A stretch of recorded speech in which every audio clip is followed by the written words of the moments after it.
In the land of Huī Tǔ, all inhabitants harbor a steadfast belief that within the perilous depths of an ancient ruin, buried beneath layers of danger and famine, lies a path to a new world. It is said that should one uncover a unique key to unlock the fabled door, passage to this new realm shall be granted. In this utopia, the earth flourishes, flowing with milk and honey. The sunlight radiates with a brilliance capable of dispelling the cold and gloom. Here, the inhabitants are liberated from desolation, monsters, contagion, mutations, and myriad threats. In this idyllic haven, children revel in joy, adults bask in happiness, and all is resplendent. Every archaeologist, relic hunter, and historian in Huī Tǔ is aware that this is the new world. Chapter 1: Unified Allocation.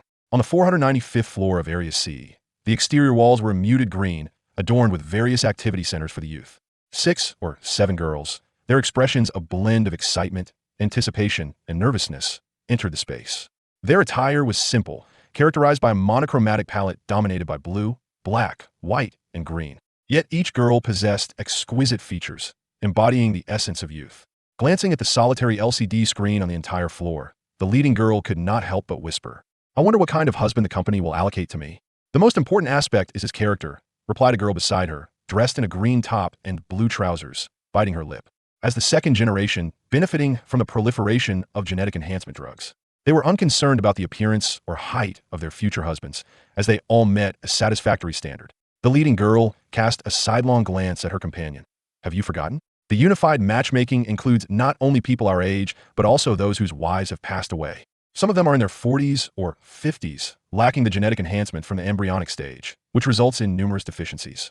To ensure a sufficient number of newborns, the company mandated all individuals aged 20 or older, or who have completed higher education and have not opted for free marriage, must have a spouse assigned by the company. Non-compliance will lead to penalties imposed by the Order Supervision Department. First-time offenders will face a reduction in energy allocation and a corresponding deduction of contribution points. Second-time offenders will be exiled from the company to survive in the wasteland. Similarly, those who have lost a spouse and have not raised offspring must participate in the unified allocation 3 years after their spouse's passing, provided they are under 60. Moreover, don't you all look forward to your future husbands being from the level families?" Another girl chimed in, adding a touch of humor. "The company is divided into 3 tiers. The level employees, ranging from D1 to D9, the level management, from M1, representing directors, to M3, the board members and chief scientists, and finally, the enigma, known only as the big boss, an exceptionally mysterious woman." The girl in green and blue scoffed, "When have you ever heard of ordinary floor employees being assigned spouses from levels 346, 347, 348, or 349? Levels 346 to 349 are reserved for level managers, boasting ample energy supply and housing space per capita exceeding that of regular employees by more than tenfold. Furthermore, these 4 floors possess independent elevators, clean water, ventilation, sewage, and educational systems, ensuring their children do not typically interact with ordinary employees. The only exception occurs during higher education, as there is but one university within the company, located on the 350th floor.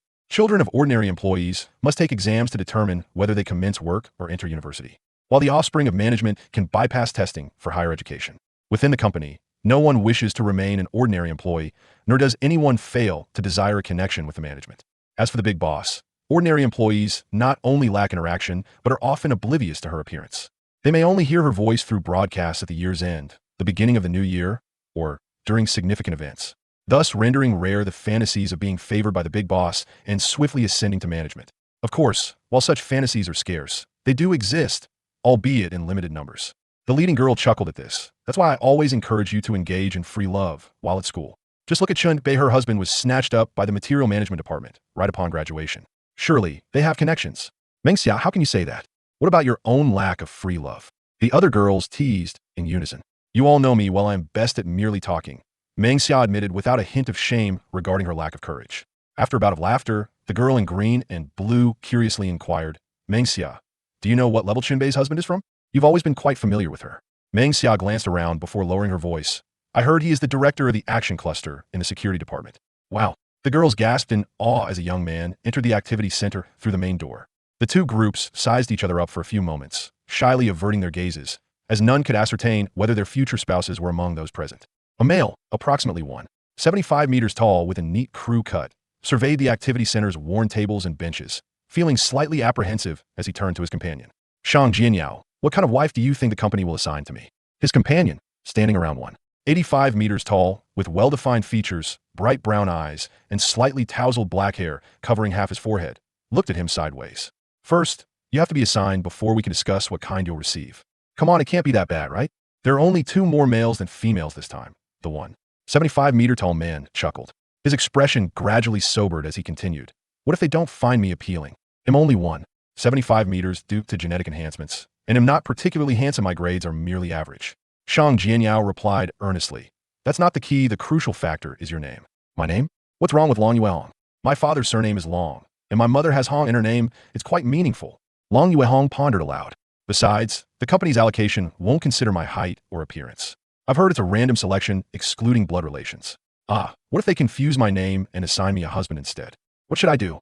Shang Jianyao appraised Long Yue Hong, remarking, biological organ transplants, neural reconstruction, artificial wombs toes would perfectly resolve the issue. Long Yue Hong chuckled awkwardly. How could that be?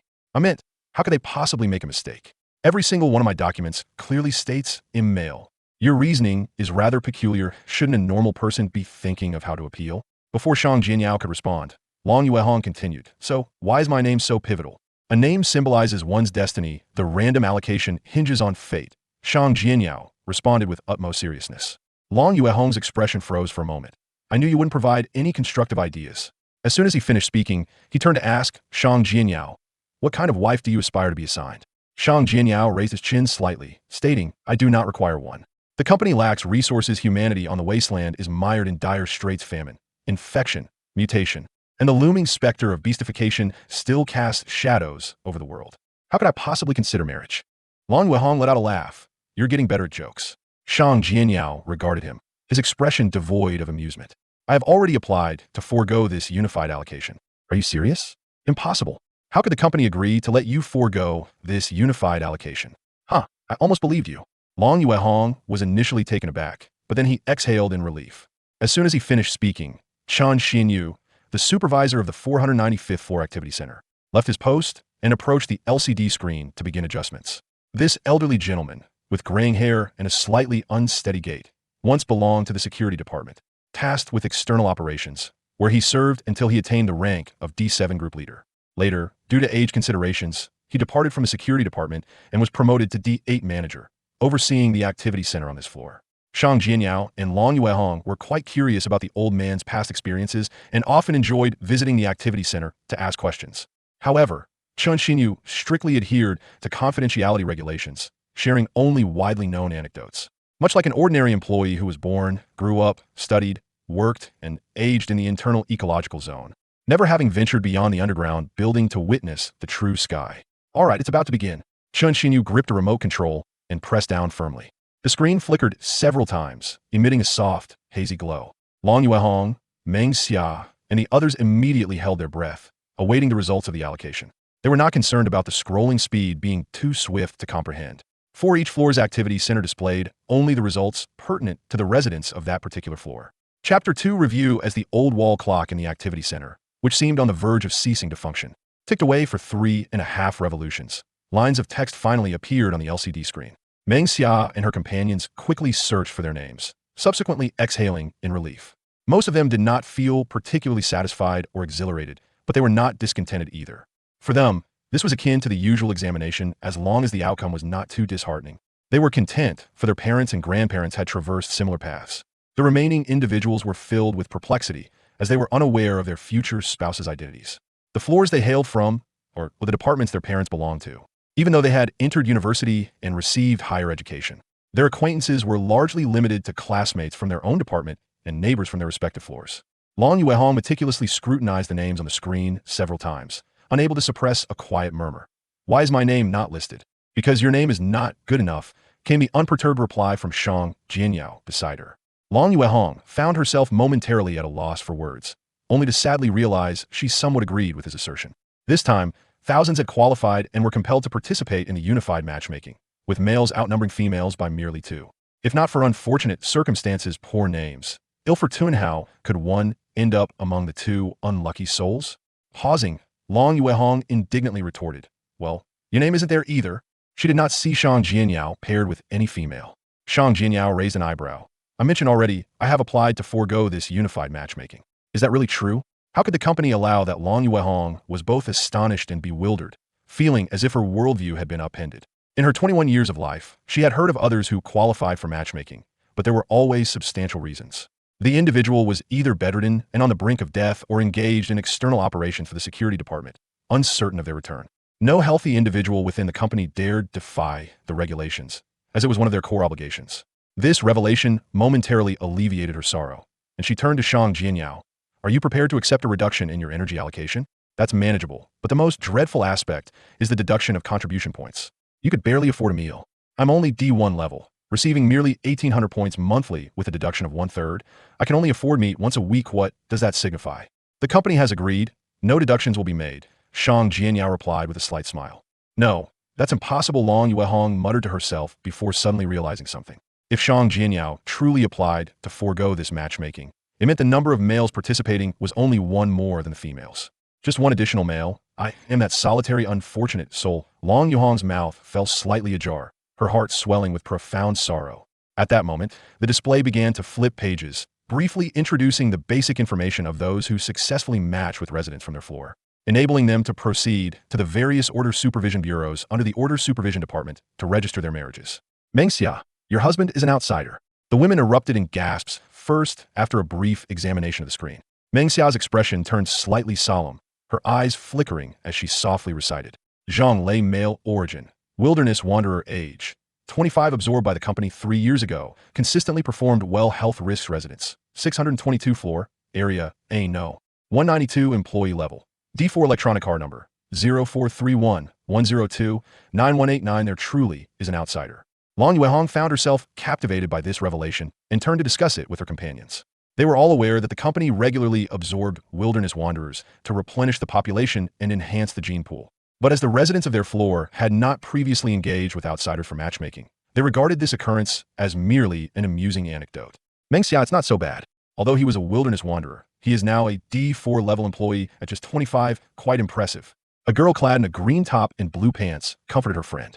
D4 signifies a transition from an ordinary employee to a senior employee, capable of assuming deputy roles in small research projects, leading factory production lines, or serving as deputy leaders in security teams, with a salary increase of at least 2,000 points compared to D1. However, the efficacy of genetic modifications diminishes once one reaches adulthood, a young man beside Long Yuehong muttered. At that moment, he noticed his match's information. Zhou Qi, female origin, internal employee, age 30, previously married, widowed for 5 years, currently raising 1 child. Voluntarily applied for this unified matchmaking no health risks residence. 569 floor, area B, no. 27 employee level, D4 electronic car number 016090525558. Yangjin Yuan, your wife is 10 years older than you. Long Yuehong noted this detail as well. Yang Jingyan, like most of his peers, had a fair complexion, a sturdy physique, and decent looks, though he appeared somewhat reserved. Upon hearing Long Yuehong's comment, Yang Xinyuan's face flushed, and he struggled to articulate a response, but could not. After a while, everyone had recorded the necessary information and began to leave the activity center, preparing to seek out their matches or return home to await their arrival. At that moment, within the hall, now only 5 or 6 individuals remained, when suddenly a voice rang out. Who is Yang Jinyuan? I am. What's the matter? Yang Jinyuan, who was chatting with Long Yuehong and Shang Jianyao, instinctively turned towards the entrance. A woman entered through the activity center's door, her appearance mature and alluring. Her simple attire could not conceal her impressive figure. I am Zhou Qi. The woman glanced at Yang Jinyuan and nodded in satisfaction. Shall we discuss this at your home? Yang Jinyuan was startled at first, but then nodded eagerly. Sure, sure. Then let's go now. Zhou Qi smiled brightly. Sure, sure. Yang Jinyuan replied as he hurriedly made his way over. Long Yuehong stared blankly as the couple exited the activity center, unable to restrain a sigh. What am I supposed to do next? Shang Jianyao turned his head, looking at her with utmost seriousness. A great endeavor awaits you. With a slight movement, he exclaimed, Speak plainly. Shang Jianyao chuckled softly and replied, Let's wait for next year's unified matchmaking. Indeed, Long Yuehong sighed, expressing his weariness. I hope we are assigned to a favorable position tomorrow. Also, Shang Jianyao, I can't shake the feeling that you're becoming increasingly eccentric, particularly in your thinking. He gestured to his own temple. Their foremost concern was awaiting job assignments, a factor that would decisively influence the trajectory of their lives. Aside from those who had special talents and had been pre-selected by corresponding departments, the remaining graduates would be left in anticipation of their placements. Before Shang Jianyao could respond, Long Yuehong noticed the activity center supervisor, Chun Xinyu, approaching with a cylindrical metal cup unearthed from the relics of the old world. Feeling a sense of unease, he casually inquired, Grandpa Chun, what departments do you think we will be assigned to? Clearing his throat, Chun Xinyu replied, to my knowledge, those who have just married and are about to start families will be allocated to relatively safe internal positions. Those who haven't yet been assigned a partner and are not currently in need of procreation may find their placements a bit perilous. Long Yuehong's expression immediately fell. I need to go home and inform my parents about the assignment results. He did not wait for Shang Jinyao's response, leaving the activity center with a glum demeanor. Your parents haven't finished work yet, Shang Jinyao murmured to himself, following suit and stepping into the corridor outside. This was the 495th level of the underground building, devoid of the sky, featuring a ceiling height of merely 4 meters. Long fluorescent lights were uniformly embedded above, casting a reasonably bright illumination. For the company's employees, the lights signified daylight, while their extinguishment marked the onset of night. Shang Jianyao glanced up at the lights ahead and veered towards another area of Zone C. On either side of the path, rooms were closely packed, each merely 2 meters wide, reminiscent of a beehive spread across a single plane. In contrast, the activity center appeared as spacious as a plaza. Having traversed 2 streets, Shang Jianyao encountered a relatively open area housing 12 elevators. These elevators provided direct access to the research zone. In this underground building, derived from the old world, elevators leading from the living zone to the factory zone, research zone, and narrowly defined internal ecological zone were segregated to prevent congestion and accidents, each positioned in different areas of the floors. The management zone and energy zone were combined with the research zone, but access required an electronic card to verify permissions before entry. After a brief wait, Shang Jianyao entered the central elevator and casually pressed the number 21. As it was working hours, the elevator did not pause, continuing its descent smoothly. During this descent, Shang Jianyao suddenly produced an electronic card and swiped it at the corresponding area. Then, he illuminated the button representing the 3rd floor. The elevator continued its descent, finally halting after a considerable while. Upon exiting, Shang Jianyao turned to the side and spotted a large metal door, tightly closed, guarded by 4 armed security personnel resembling upright lizards in bionic armor. He refrained from approaching the door, opting instead to walk to the right along the corridor outside.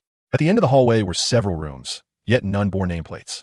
Under the illumination of the ceiling lights, Shang Jianyao knocked on the furthest door. Come in, a gentle female voice called from within. Grasping the doorknob, he pushed the door open to reveal a woman clad in a white lab coat. Seated behind a wooden desk, she appeared to be in her 30s, with gold-rimmed glasses perched on her nose. Her hair was neatly styled, with only a few stray strands cascading down. It's you, she remarked, glancing at Shang Jianyao with a smile, gesturing toward the chair opposite her. Please have a seat. Shang Jianyao settled into the chair and smiled warmly. Good afternoon, Dr. Lin. Good afternoon, Xiao Shan Dr. Lin replied, lifting a strand of hair and retrieving a folder from beside her, which she then laid open before him. She began to twirl a black pen between her fingers, casually inquiring, how have you been feeling lately? My appetite has increased slightly, my sleep is normal, and my health is quite good, Shang Jianyao responded, flexing his bicep as he spoke. Dr. Lin nodded, I've already submitted your request to opt out of the unified matchmaking. Have you seen the results? Yes, thank you, Shang Jianyao replied with a grin. May I sing a song to express my gratitude? Please do not, Dr. Lin promptly interjected, shaking her head. She then tapped the pen against the folder, stating, I am genuinely curious as to why you feel the need to forego unified matchmaking. Your situation does not appear to be particularly severe. Shang Jinyao's expression turned serious as he replied, It is for the salvation of humanity. Dr. Lin paused, marking a heavy circle on a specific line within the document. Inside the circle, she inscribed, Moderate mental anomaly suspected delusional disorder, under observation. Chapter 3. The Market. As she completed her notation, Dr. Lin lifted her gaze to Shang Jianyao and chuckled softly. That sounds remarkably like a slogan from the Salvation Army, doesn't it? Shang Jianyao replied with a solemn stating, Dr. Lin, I believe you misunderstand my situation, mistaking normal sentiments for signs of illness. Dr. Lin straightened her posture slightly, a hint of amusement gracing her fair features. Which aspects do you believe are misunderstood? Shang Jianyao paused for 2 to 3 seconds, seemingly gathering his thoughts before articulating. You cannot comprehend the essence of pure, noble sentiments, nor what it means to be a person detached from base desires. Dr. Lin pressed her lips tightly together, evidently exerting considerable effort to suppress a laugh. Adjusting her gold-rimmed glasses, she inhaled deeply and exhaled. Indeed, in this era, what space exists for idealists? Even the Salvation Army has succumbed to degradation. She paused before continuing, I am willing to attempt to understand you, but you must share how you arrived at such notions. What prompted this impulse within you? Nothing in particular, it is simply how I perceive things, Shang Jianyao sighed, offering a smile. Dr. Lin, you are the most gentle and graceful woman I have ever encountered, and there is something I wish to convey to you. Dr. Lin raised her eyebrows slightly. I have. Before she could finish, Shang Jianyao interjected. I originally thought you could become my spiritual mother, but now I realize that our thoughts dwell in two entirely different realms. What a pity. Cough, cough, cough. Dr. Lin seemed to choke on her own saliva. She quickly picked up a nearby ceramic cup and took a couple of sips, muttering to herself as if searching for conversation. Alas, this month's tea leaves are all consumed. Before Shang Jianyao could respond, she lowered her voice and asked mysteriously, have you recently heard voices that others cannot, or seen things that others cannot? Shang Jianyao confidently shook his head. No. Dr. Lin observed Shang Jianyao's expression for a few seconds before shifting the topic. After a brief pause, a sweet female voice echoed throughout all floors. It is now the hour. The current time is 6 o'clock in the afternoon. The broadcast has announced the time. Once the voice repeated 3 times and ceased, Dr. Lin rubbed her temples and said, let's conclude for today. After a moment of contemplation, she added, since your sleep is undisturbed and you have not perceived anything unusual, I shall refrain from prescribing medication. Please return for follow-up at the same time next week. All right, Dr. Lin. Shang Jianyao stood up and walked towards the door. After opening the door, he suddenly turned back and said, thank you, Dr. Lin. Dr. Lin smiled in response. No need to thank me. Once Shang Jianyao exited and carefully closed the door, Dr. Lin sighed and, with a hint of amusement, murmured to herself, such politeness. While reflecting on this, she picked up the folder on her desk and began to peruse the records. Name, Shang Jianyao. Age, 21. Date of birth, September 8th, year 25 of the new calendar. Family background. Father, Shang Shuren, is a group leader-level employee of D7, who went missing along with the entire Old Tune group in year 37 of the new calendar. Mother, Zhang Ruxin, is a D3 ordinary employee and elementary school teacher, who passed away in October year 40 due to suspected excessive grief. From October year 40 to September year 43, Shang Jianyao grew up in an orphanage on floor 495 and was admitted to the Department of Electronics. Situation summary. In May year 46, Shang Jianyao voluntarily applied to become a confidential experiment volunteer and participated in the C-14 project. His reason was to gain immense power to uncover the truth behind his father's disappearance. Experimental results. Failure, no changes compared to the control group. Post-experimental symptoms. Logically disjointed thoughts leading to a certain degree of cognitive leaps, no other abnormalities noted. Additional notes. Genetic testing was normal. Comprehensive assessment. Moderate mental anomaly suspected delusional disorder, under observation. After reading for a while, she concluded with a note. Follow-up results on July 10th, year 46. Symptoms have not improved, but have also not worsened. No tendencies toward violence or aggression. Deemed temporarily non-hazardous.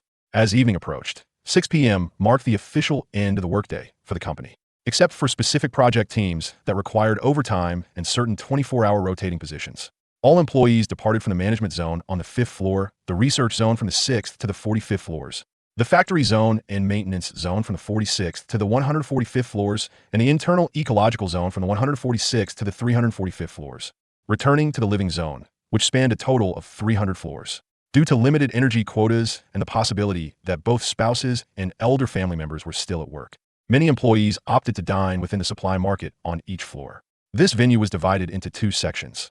One provided sweet potatoes, rice, flour, meat, vegetables, and fruits from the internal ecological zone, and fabrics, sugar, and salt from the factory zone, while the other offered various cooked dishes, affectionately referred to as the employee canteen. Dining in the canteen was more costly than preparing meals at home, and the flavor was not particularly appealing. Yet considering the scarcity of energy quotas and the fatigue after a day's labor, it appeared to be a more favorable choice. This also aligned with the management's inclination to reduce energy consumption through centralized meal provision. Upon returning to floor 495, Shang Jianyao found that there were approximately 20 minutes remaining until the canteen opened at 6:30 p.m. Due to the necessity for cleaning, disinfecting, or other essential tasks following the end of certain shifts, the board had stipulated that the canteen would open half an hour after the official end of the workday. For those employees who returned to their respective floors before 6:15 p.m., the activity center, adjacent to the supply market, served as the optimal venue to pass the remaining time. They could gather under the lights to chat about life and work, exuding a palpable sense of superiority as they mentioned the struggles of those outside. Some employees would also seize the opportunity to sell items no longer needed at home, exchanging them for additional contribution points. Thus, every evening from 6 to 6:30 p.m. and 7 to 8:30 p.m., the lobby of the activity center would host a small market. As Shang Jianyao stepped inside, he spotted the supervisor of the activity center, Mr. Chun Xianyu, seated on a creaky little stool, surrounded by a hodgepodge of peculiar items. What is this? Shang Jianyao crouched down, picking up a rectangular object with a metallic casing and a black screen. Who knows? It's sturdy enough you could use it to hit someone, or as a bulletproof shield, mister. Chun said, poking at his own chest. Where did it come from? Shang Jianyao inquired while fiddling with the object. Mr. Chun cleared his throat. It belongs to the son of my comrade, who is currently serving in the security department. He just returned from the ruins of an old world city. Oh, how time flies. I watch him be born and grow up. After reminiscing for a moment, Mr. Chun added with a smile, anyway, this is filter. The company doesn't need it, so there's no need to submit it. He left it with me for safekeeping. I don't have to go to the canteen. Someone brings me my meals. He was in charge of several employees after all. Shang Jianyao glanced at the spiderweb-like pattern on the black screen and pondered. How many contribution points? Not expensive, just 500 points, Mr. Chun casually quoted.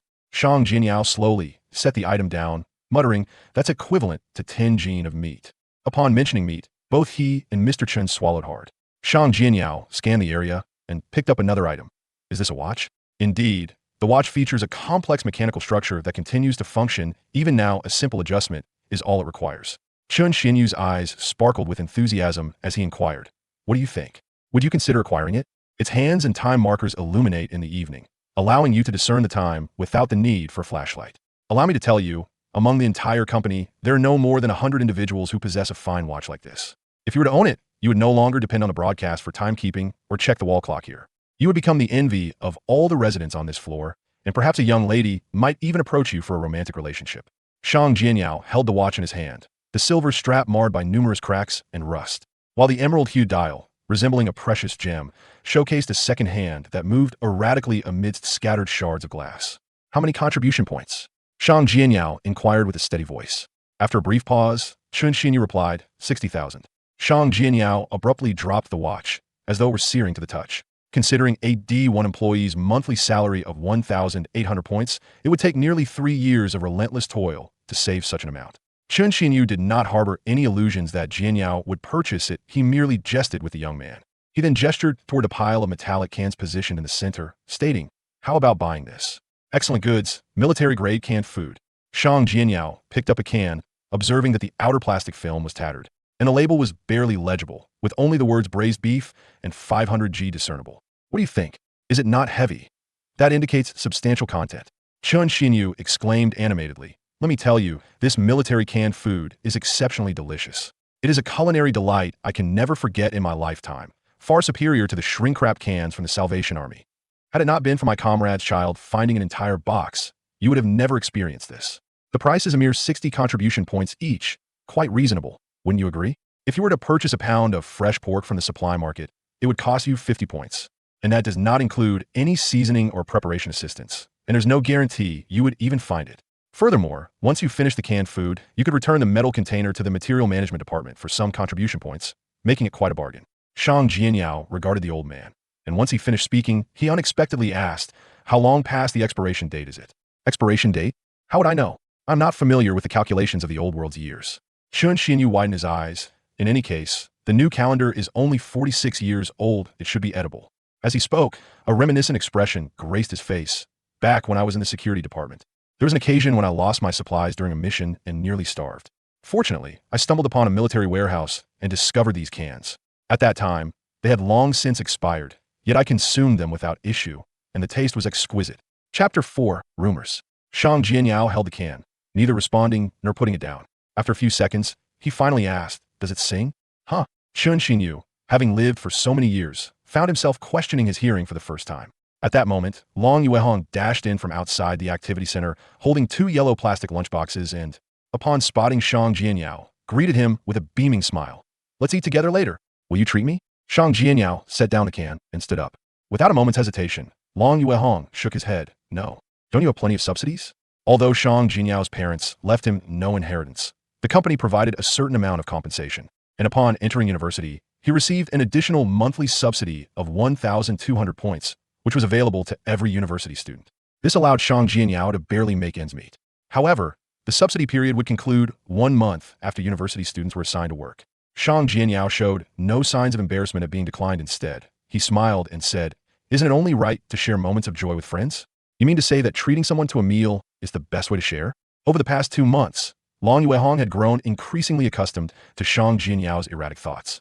Listening to their conversation, Chan Xinyu interjected with a chuckle. Indeed, Xiao Yu, you were so downcast this afternoon, yet now you're brimming with joy. You must have encountered something delightful. Please don't call me by my nickname. Long Yuehong initially mumbled, then, with a beaming smile, continued. My mother mentioned that there's no need to wait for next year's arranged marriages.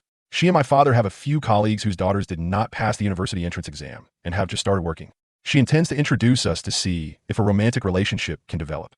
Company employees only have one opportunity to take the university entrance exam. If they fail, they are assigned to work later. If they perform excellently, they might be recommended for university.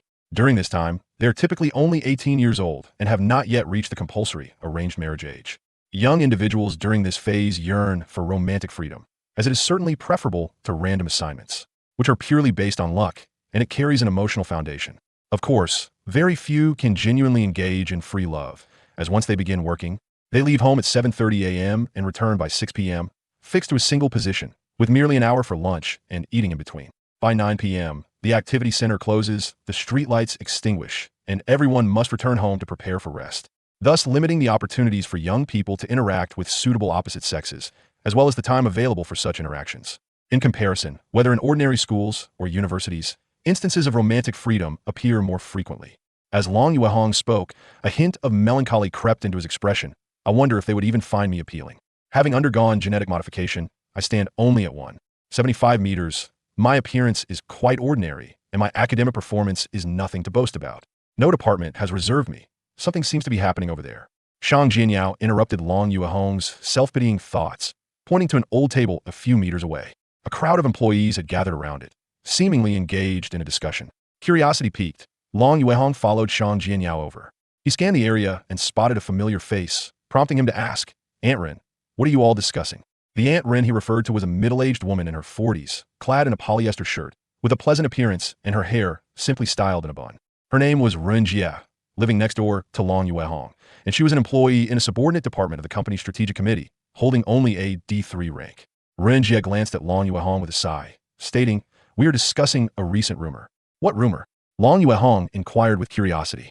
At this moment, Chan Xinyu withdrew his gaze from the pile of military canned food before him, unable to refrain from rubbing his stomach, swallowing hard. He seemed to recall the sensation of opening a military-style can during a time of extreme hunger. It truly sings. No, it makes my stomach and soul sing, Xinyu mused with genuine reflection. On the other side, Ren Jie surveyed the room and lowered her voice, saying, It is said that the company intends to strip everyone of their reproductive rights.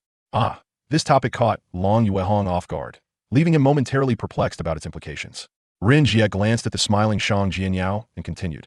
The company may require couples wishing to have children to submit biological materials under medical guidance and assistance.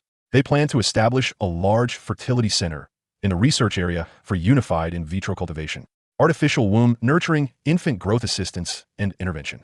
By the time you retrieve your children, they may already be several years old. They claim it is to liberate women from pregnancy and childbirth, alleviating the company's labor shortage. At this point, a woman in her 20s, who had been listening, could not resist interjecting, Isn't this a good thing? How can that be considered good? Ren Jie replied solemnly, her expression darkening. The ability to bring forth life is a sacred right bestowed upon us by the divine. How can we entrust this to machines? How will you form a bond with your children then? Indeed, a man seated diagonally across from her said, stroking his hair with concern. It is said that the old world perished due to a series of unethical and taboo experiments. Ren Jie nodded repeatedly, then turned her gaze to Shang Jianyao and Long Yuehong. Xiao Yu, what are your thoughts? Do you not believe that the ability to create life is the essence of being human, a divine right granted to us? Without hesitation, Shang Jianyao affirmed indeed. Long Yuehong noticed Ren Jie's wide-eyed stare, her bloodshot gaze fixed upon him, and softly hissed, Yes, yes. You all seem to understand the matter quite well, Ren Jie smiled. At that moment, a worker chuckled. Are you all taking this too seriously? This is merely a rumor my uncle, who works in a subordinate organization of the board, hasn't heard anything about it. Ren Jie responded with utmost seriousness. Just a reminder to everyone. If someone comes to solicit your opinion, be sure to oppose it. Some remained silent. Others nodded, while a few with vivid imaginations asked if this regulation is truly implemented. Will marriage and standardized matchmaking be abolished? The man who had previously mentioned tales of the old world chimed in. No. Director G has stated that a harmonious and healthy marriage is key to maintaining the mental stability of employees in the current environment. Director G. Zhe, is a member of the board and vice president. often addressing everyone through broadcasts and extending well wishes via the activity center display screens at the year's end. Amidst their discussions, a sudden ringing echoed from the adjacent material supply market. Ding ling ling. Except for a few, the majority seemed to hear the call to arms and rose simultaneously. The ringing came from the material supply market, signaling that there were only 3 minutes left until the cafeteria opened. Noticing her neighbors beginning to move towards the employee cafeteria, Long Yuehong glanced at Shang Jianyao beside her. You actually agreed with Annie. Shang Jianyao fixed his gaze ahead and replied, rephrase your question. Long Yuehong furrowed her brow, pondering a moment before asking, what do you think about the fertility center system liberating women from pregnancy and childbirth? Without hesitation, Shang Jianyao responded, isn't that a good thing? Long Yuehong was left speechless. As they conversed, they arrived outside the material supply market. There were no doors, allowing a clear view of the interior. On the left, long tables and counters were arranged, with many employees who preferred not to dine in the cafeteria, sifting through selections, quietly calculating their choices. On the right was the employee cafeteria, with doors and windows emitting enticing aromas. Before long, the cafeteria doors swung open, and the employees from the 495th floor, some carrying their own utensils, and others empty-handed, entered in an orderly fashion. Shang Jianyao, without a lunchbox, separated from Long Yuehong upon entering, turning right to collect 2 wooden bowls and a plate.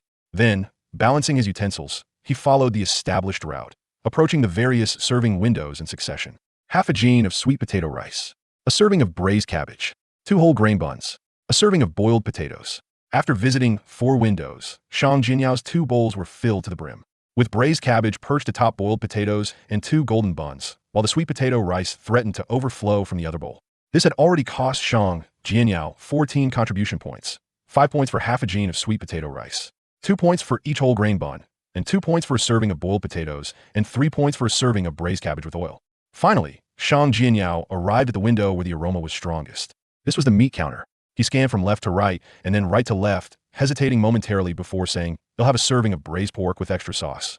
The lady in a gray-blue uniform scooped up 3 pieces of enticing, finger-length braised pork, both fatty and lean, and poured it into the bowl with his sweet potato rice. The sauce quickly permeated the bowl, coating half of the rice in a rich, savory glaze. Good thing you came early. If you had delayed, it would have been gone. The lady at the window, familiar with Shang Jianyao as they resided in the same district, smiled warmly at him. That'll be 32 points. Shang Jianyao glanced at the hefty 3 pieces of braised pork, took out his electronic card, and scanned it at the machine. He promptly thanked her, took a bowl of free clear soup, and wandered around the cafeteria until he found Long Yuehong, sitting down across from her. Wow, how extravagant! Long Yuehong exclaimed sincerely upon seeing his meal. Shang Jianyao paid her no mind, first setting aside the portion of sweet potato rice mixed with sauce, then picking up a piece of braised pork and savoring a bite. As the flavor burst in his mouth, he quickly bent down to scoop up some unadulterated sweet potato rice. He ate increasingly faster, and by the time he finished the 3 pieces of braised pork, only a small amount of sweet potato rice and braised cabbage remained, while the boiled potatoes and whole grain buns were completely gone. Finally, Shang Jianyao poured the braised cabbage into his rice bowl, mixing it with the remaining saucy sweet potato rice, and devoured it in one swift motion. How satisfying! Both Shang Jianyao and Long Yuehong sighed in unison as they set down their bowls and chopsticks. After finishing the clear soup, Long Yuehong casually asked, "Are you going to the activity center?" Shang Jianyao shook his head. "I'm going back to listen to the broadcast and rest early. Due to a slip of the fingers, I mistakenly pressed 2. While writing Shang Jinyao's birthday, it has now been revised. P.S. Seeking recommendations. P.S. I unintentionally published this instead of scheduling it. Let this be a token of gratitude to everyone. There will be more this evening." Chapter 5 stars. Chang Yu Hua must indicate the source. Xin Pan Novel Network, Xinjian Pan. Kam Long Hong opened his mouth as if to persuade. Very well. Shang Jianyao sat for a while longer, picked up a tray, and walked towards the exit, handing everything he held to the cafeteria staff stationed there. Outside the resource supply market, orderly rows of fluorescent lights cascaded from the ceiling, illuminating the pathways leading to other floors. Employees of varying ages and genders congregated in small groups, some heading to the activity center, others returning home in pairs, or watching children frolic and play. As Shang Jianyao walked among them, he soon left Area C, traversing a graffiti-laden street, and entered the denser room, Area B. In this underground building's living area, the concept of architecture was largely absent. Employees resided merely in rooms, not houses. Many who had seen real beehives often likened their living conditions to such. However, the corridors between the rows of rooms were quite spacious, paved with smooth, milky white stone tiles, allowing at least 5 or 6 people to walk side by side. This was mandated by the company, purportedly to handle emergencies and avoid congestion at critical moments. After walking for a while, Shang Jianyao spotted his own room. It bore no distinctive features compared to the rooms on either side or across the hall. The walls were pure black, possessing a certain reflectiveness that lent it an air of depth, and the wooden door was a deep reddish brown, accompanied by a modest four-pane window. The only indication that this room belonged to Shang Jianyao was the white number affixed to the door, room 196.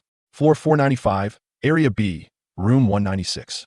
Shang Jianyao reached into his pocket, retrieving a brass key, which he inserted into the matching lock and gently turned.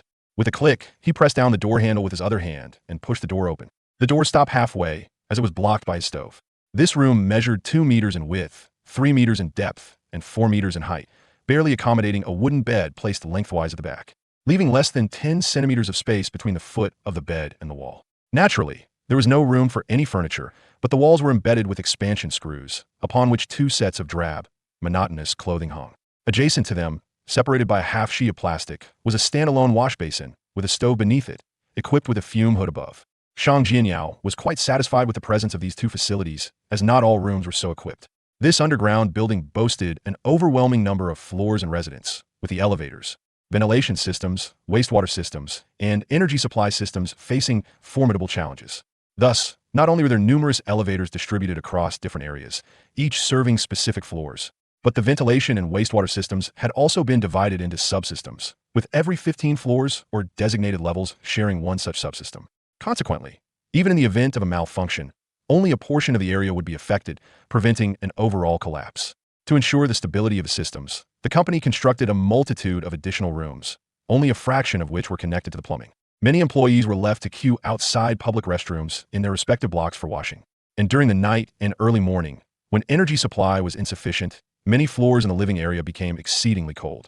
Being able to wash without stepping outside, wrapped in a blanket, was a dream for many employees.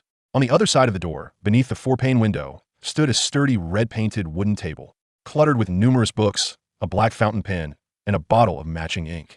At that moment, the light from the streetlights above filtered through the window, casting a faint glow on the table, rendering the words on the book covers barely legible.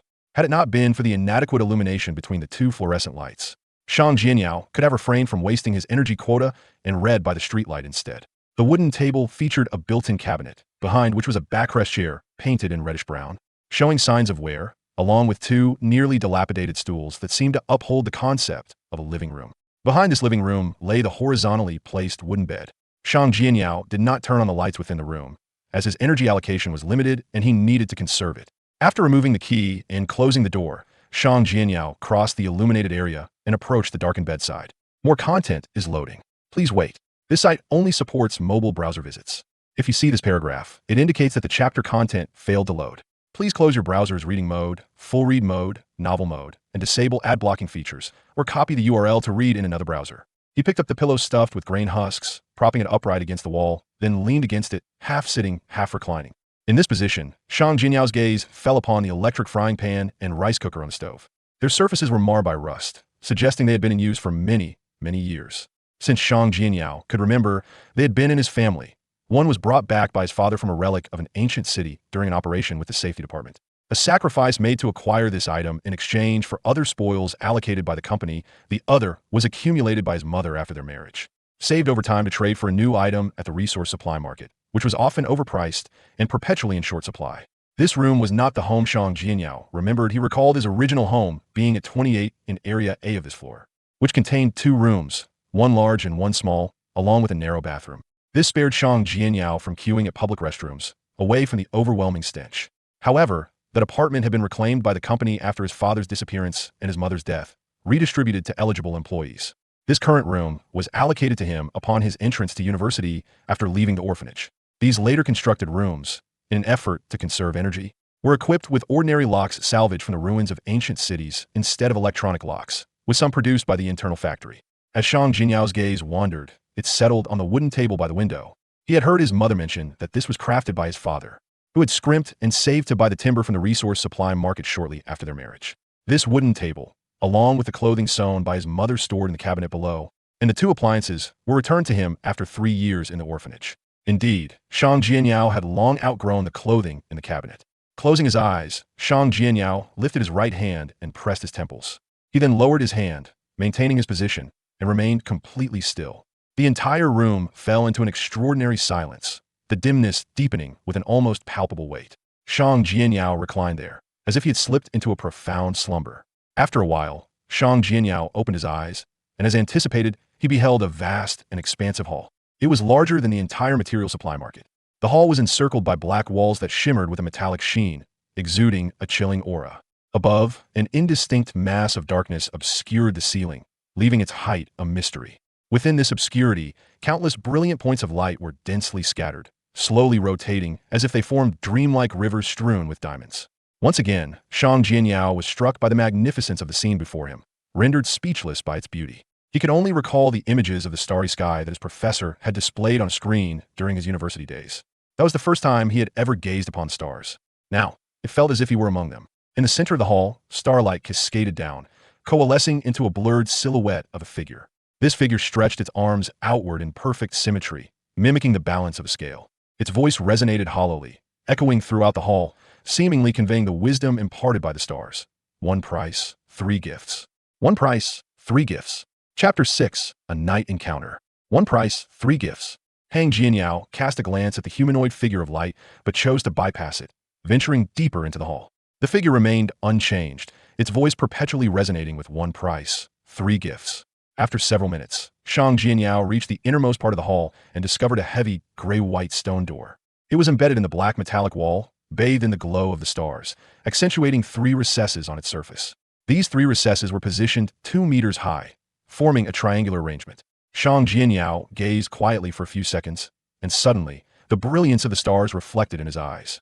He leaned forward, pressing his hands against the gray-white stone door.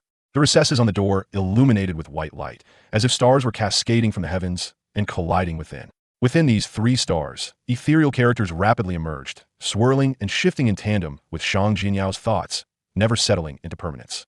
The seemingly cumbersome stone doors emitted a creaking sound, yet remained stubbornly closed.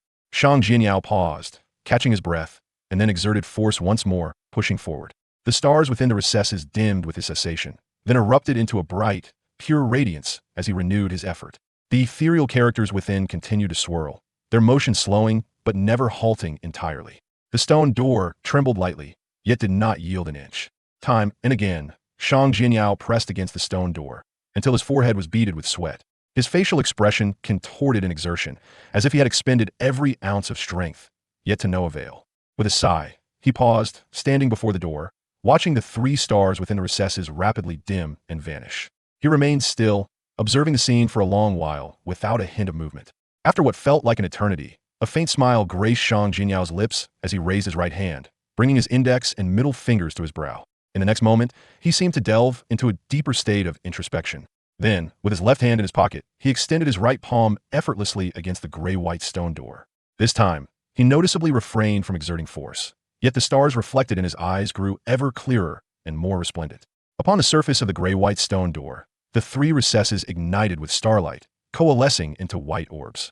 The previously ethereal characters began to materialize, their speed of transformation gradually decelerating. At last, they stabilized. From top to bottom, and left to right, the inscriptions within the 3 orbs of white light read: the riddling jester, the pretentious one, the lacking hands. The gray-white stone door trembled, emitting a series of soft creaks as it reluctantly retreated slightly. Through the widening crack, flickers of light danced, revealing a silver-white metallic staircase that ascended quietly amidst the darkness. Shang Jianyao attempted to reach his hand through the gap, but met with failure. He then endeavored to insert his foot, but was thwarted once again. He tried various postures, from standing on one leg to executing a straight handstand, yet none yielded success. After several attempts, he concluded that only the tips of his fingers and his nose could squeeze through the door's opening. No matter how intensely he concentrated, the gray-white stone door refused to budge further. As he continued to try again and again, his figure began to blur. Eventually, he ceased his efforts, watching as his body grew increasingly faint. Inside room 196 of Zone B on the 495th floor, Shang Jianyao reclined on his bed and opened his eyes. He beheld the 4-pane window, illuminated by the streetlight, the wooden table bathed in a dim glow, the living room transitioning from light to darkness, and the bench submerged in the depths of obscurity beside the old bed. The surroundings were eerily quiet. Suddenly, the speakers hanging from the ceiling of the street echoed simultaneously, producing a sweet, childlike voice. "Hello everyone, I am the news anchor Huī, and it is now 8 o'clock in the evening. At 5:20 p.m., A minor fire occurred in a factory on the 102nd floor, resulting in 1 fatality and 3 injuries. The open flames have been extinguished, and material losses are currently being assessed. The company's board of directors, Vice President Ji Zhe, reiterated, "Fire is merciless, and the alarm must ring eternally." Starting tomorrow, the number 2 reactor unit in the energy zone will undergo maintenance, resulting in a 25% reduction in energy allocations for all employees, with the recovery time yet to be determined. Chief Scientist Sun Chusi of the Geothermal Research Institute stated that efforts are underway to establish a better geothermal utilization model, which can maintain optimal conditions in certain plots of the inner ecological zone while providing a slight temperature change in the living area at night. At 6:40 p.m., a dispute broke out in the staff canteen on the 577th floor as an employee accused the canteen staff of unfairness, claiming that his portion of meat was approximately 1/10 less than others. The order supervision team of that floor has intervened for investigation. From 7:20 to 7:30 p.m., 2 male employees engaged in a brawl within the activity center on the 414th floor. The order supervision team has intervened, and the specific reasons are pending announcement. Other employees on the scene indicated that the incident was related to the results of a uniform marriage arrangement. At the conclusion of the news, there remains a solo song, which we hope you enjoy. Thank you. More content is loading. Please wait. This site only supports mobile browser access. If you see this paragraph, it indicates that the chapter content has failed to load. Please exit reading mode, novel mode, and disable ad blocking features, or copy the URL to another browser for reading. Shang Jianyao lay on his bed, where the streetlight's glow did not reach, listening to the broadcast with a tranquil expression, remaining utterly still. Unbeknownst to him, he drifted off to sleep. When he awoke, the streetlights outside had extinguished, and darkness enveloped the surroundings. The cold night air permeated the room, and Shang Jianyao discovered. Unbeknownst to him, he had shed his garments and nestled beneath the covers, even draping the dark green thick cotton coat over himself. Lacking a clock, he was oblivious to the hour, though he was certain it had yet to reach 6:30 a.m. as the streetlights remained unlit. He surmised that he had likely succumbed to slumber before 8:30 the previous evening, retiring earlier than usual by over 2 hours, thus awakening earlier than customary. After feeling a few seconds of discomfort in his lower abdomen, Shang Jianyao reached for a hefty black flashlight beside his pillow and flicked the switch forward. A concentrated beam of light shot forth, illuminating the adjacent wash basin. "I forgot to wash my face, brush my teeth, and soak my feet," Shang Jianyao murmured, abruptly lifting the covers and rolling out of bed. Within the confines of the company, only higher-ranking employees and managers who were allocated private restrooms enjoyed that privilege. Others were relegated to the communal bathhouse in the activity center for their ablutions.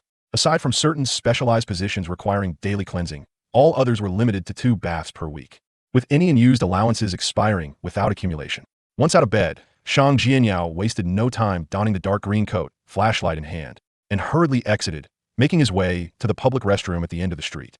The flashlight's batteries were part of the energy quota, and he dared not squander resources. As many employees kept wooden tubs and spit buckets at home to avoid venturing out at night, unfortunately, those items also required a contribution to obtain. At that moment, the public restroom was empty, and the sensor light flickered on as Shang Jianyao approached, casting a dim glow. After attending to his physiological needs, he stepped out, preparing to return home. Just then, he noticed a distinct beam of light from a flashlight emanating around the corner of the corridor. Moments later, a man clad in the same dark green coat hastily passed by, turning in the opposite direction of the restroom. Shang Jianyao stared for a couple of seconds before abruptly switching off his flashlight, silently sprinting toward the small pool of light created by the man. As he drew near, he recognized the middle-aged employee from the nearby block, whom he would address as Uncle Shun. "Hi," he exclaimed, leaping from the shadows and tapping the man on the shoulder. Shendu nearly dropped his flashlight in a startled motion, his face reflecting a mix of fear and relief as he gazed at Shang Jianyao. "Little Shang, you scare me to death. In the dead of night, don't approach so suddenly to greet someone." With a cheerful smile, Shang Jianyao replied, "Good evening, Uncle Shun. May I ask what time it is?" "It's not yet 6, Shendu instinctively responded, as his home was situated at a crossroads marked by a wall clock. "Where are you headed, Uncle Shun?" Shang Jianyao inquired, glancing around. "I'm going to the restroom," Shendu began, then abruptly fell silent. His chosen direction strayed far from the nearest public toilet. Under the flashlight's illumination, his refined features appeared pale, possibly due to the chill of the night air or some other reason. After gathering his thoughts, Shendu forced a smile. "I'm heading to the public restroom in Area C. Last night, while playing at the activity center, I dropped something there, and I only just realized it upon waking up, so I thought I'd look for it." Shang Jianyao nodded, his deep brown eyes seemingly absorbing the surrounding darkness. He chuckled, "Uncle Shun, look at us, both in green coats. You're a man, and so am I. Shindu appeared momentarily perplexed before a light of understanding dawned upon him. Ah, we are fellow believers. His demeanor instantly warmed. You're also going to hear the guide sermon? Indeed, Shang Jianyao replied with a smile. Chapter 7, The Sermon. Shindu chuckled. Let's go together, but be cautious, he trailed off, glancing at the ceiling, signaling Shang Jianyao to be wary.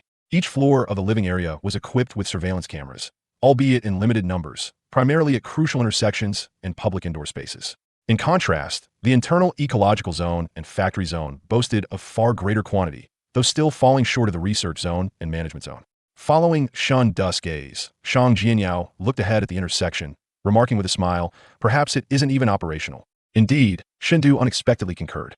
Such scenarios were commonplace within the company. Reports frequently surfaced about certain equipment being long out of order, merely left on display as a facade. It was rumored that this was linked to the chaos during the collapse of the old world when some surviving humans hastily retreated underground. Given that it was the 46th year of the new calendar, it was quite normal for certain equipment to malfunction, as corresponding production lines might have remained unreconstructed due to resource shortages, lost technology, or the absence of documentation. Nonetheless, one must still exercise caution. The company has always been quite stringent regarding religious practices. Shindu advised, flashlight in hand, as he proceeded forward. Upon reaching the intersection, he switched off the flashlight and cautiously turned right, keeping close to the wall. Shang Jianyao trailed behind, once more casting his gaze toward the surveillance camera mounted on the ceiling of the intersection. A red dot flickered slowly. Observing the red light, Shang Jianyao suddenly raised his hands, pinching his cheeks and pulling the corners of his mouth upwards, making a silly face. He then rubbed his face, which had been pressed against the flashlight, and mimicked Shindu, moving along the wall. After navigating through a series of turns, Shindu halted before door 35 of area. He then raised his left hand, tapping 3 times. New life like the sun. A deliberately low voice emerged from within. Shindu craned his neck and responded in a similarly low tone. Life is of utmost importance. With a creak, the door swung open, releasing a gentle flow of warm yellow light. What's this? The woman who opened the door noticed Shang Jianyao standing slightly behind Shindu. In her 30s, she bore the unmistakable hallmarks of genetic enhancement: her straight black eyebrows, high nose bridge, and upward turned eyes combined to create a striking visage, both beautiful and distinctive. Stepping forward, Shang Jianyao earnestly said, "This is my first time attending. Uncle Shun brought me along." The woman's slightly furrowed brow relaxed as she contemplated, "Ah, a new believer." Glancing around, she stepped aside, "Coming quickly, we mustn't let others see." Seeing the woman accept Shang Jianyao's identity without suspicion, Shindu strode confidently into the room, casually switching off his flashlight. Shang Jianyao followed closely behind, surveying the room and absorbing every detail within its confines. This chamber was considerably larger than his current dwelling, and the presence of a door embedded in the innermost wall hinted at the existence of a bedroom, bathroom, or a small kitchen. This evoked memories of his former home, suggesting that the occupant of this room was either a couple of at least D4 rank or had an individual who had attained the status of a D7 group leader. The outer room measured approximately 2.5 meters in width and nearly 5 meters in depth. Against the innermost wall stood a wardrobe and a cabinet, with a bedside table separating them from a large double bed, which was positioned horizontally, leaving a pathway at the foot of the bed leading to the inner sleeping quarters. Beyond the bed lay a small sitting area comprised of a reclining chair, a square stool, a low stool, a tea table, books, and a fabric sofa. At that moment, 2 candles flickered on the tea table, casting a warm, dim glow. Surrounding it were several individuals, men and women, old and young. Shang Jianyao did not count them, but the crowded arrangement suggested that at least 10 people were present. "Xiao Shang, please register first." The woman who had opened the door produced a softcover notebook from an unknown source. Shang Jianyao took the pen and inscribed his name on the blank page she had opened.